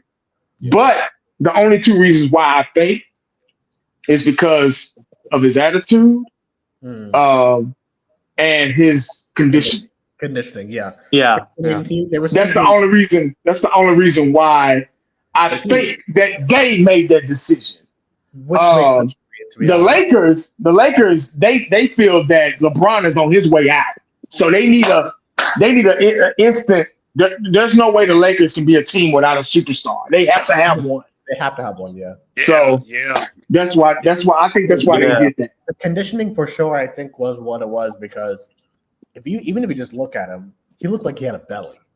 But even then, bro, he was still dropped like a triple-double, bro. I mean, of course, I agree. Of course, real talent. Like, they could have worked on his mental. He's just 25 years old. He's still a kid to me. They could have worked on his mental. They could have worked on his, his conditioning and the way he carried himself and stuff like that. They had time to work on that, but that's why I don't understand the trade. I thought that Luka was supposed to be our next Dirk Nowitzki. He was supposed to have a statue in front too. You know what I'm saying? But yeah, I guess the Mavericks didn't see it that way, man. From what I understand, Nico Harris, he always had a man crush on AD. Yeah, they worked together. That's what I heard too. At Nike, right? Yeah, and then the fact that the new owner for the Mavericks, they didn't even want to pay Luka that Supermax contract of $345 million. Yeah. Wow. Who Cowboy? What you think? Why you traded him? Honestly, like Champ said, bro, Nico Harrison loved Anthony Davis, bro. And I just feel like he got frustrated with Luka, with the conditioning, all of that. But whatever the case is, bro, they should have not traded him. And if they were going to trade him, you should have gone on a haul. Yeah. Dude, even what's his name? The guy on the Nets, I forgot his name, bro. Mikal Bridges, I'm pretty sure he got a better return than Luka did. So with Luka, you're supposed to have at least 3 first-round picks. Because, at least. I mean, we're getting and plus already Anthony Davis got injured today playing. I don't know if you saw the news. Yeah, I know. Even though he played well. Yeah, it was a non-contact injury. So I mean, which is going to happen because it happened. The same thing happened with the Lakers. He would either get injured, and then when he would play a fucking season in the playoffs, he wouldn't show up. He would be very sporadic, up and down. So I think it's a shit where the Mavericks are going to be. It's not going to be good, I don't think. To be honest, it's going to be back. It's going to be back to like the 1990s when they win 10, 11 games per year. Yeah, it's going to be a rough time for Mavericks fans. The thing that was crazy to me, Luka said he didn't even know he was getting traded. Yeah, when he found out, he cried, bro. He bought a $50 million home. When I heard that, I was like, Jesus, man. Because him and Anthony Davis, I think both bought homes, I believe, right? So like, and them taxes in California totally different in Texas. Believe me, I'm very well aware. I live in California. I live in LA. I can attest to how expensive everything is. I'm gonna be honest though. I think college basketball is better than the NBA because there's way more defense and physicality. There are less 3-pointers, and it's just I don't know. It's just I just think it's more true to the game, bro. Instead of just jacking up threes. My thing with the NBA now is it's so soft now.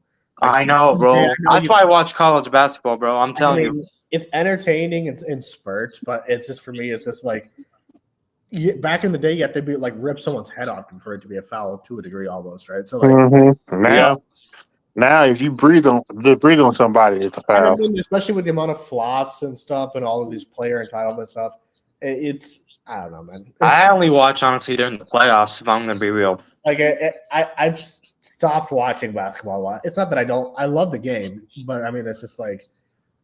Plus, I mean, 82 games is a lot of commitment to watch. So, Yeah. So it's just like but I grew up a lot. I grew up going to. Used to live in Memphis, right? So I grew up going to Grizzly games and shit. I went to Maverick games. So I mean, I used to enjoy it quite a bit. I just haven't gone in a minute. But yeah, this Luka trade, man, the Mavericks are gonna fucking suck for a while. oh yeah, dude, it was so big, bro. Like it's probably the worst trade of all time, bro.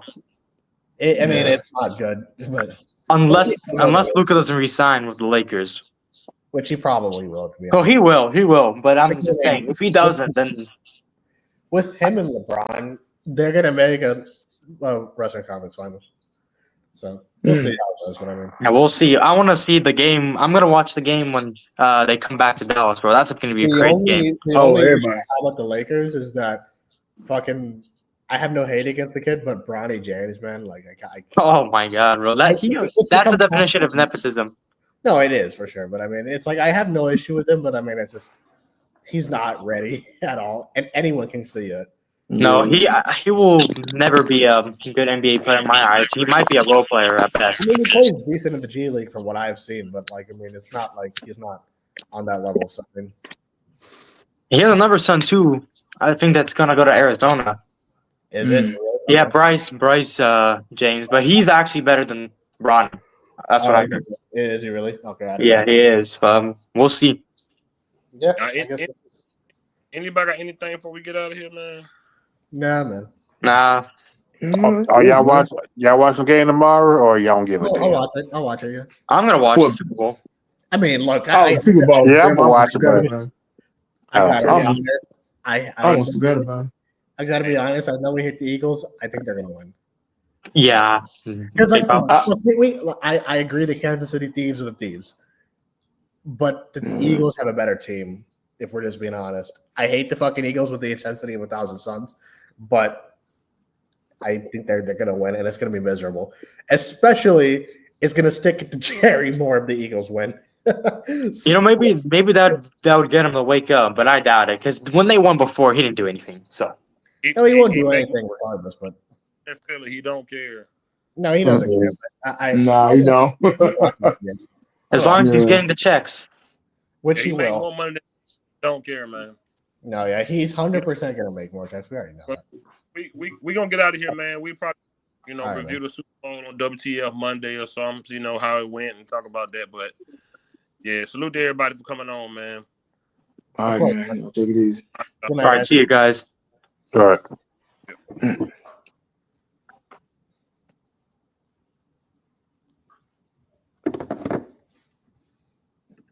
End.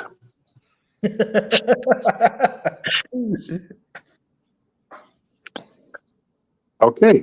Are we still live? Yeah, we're still live. So they're out the party. Oh, hey guys, how you doing? Yo, I think 80 just bit and forgot to end the live stream. Maybe he did. And we got another person joining now. Oh God, there we go. Lord. Yeah, who's this?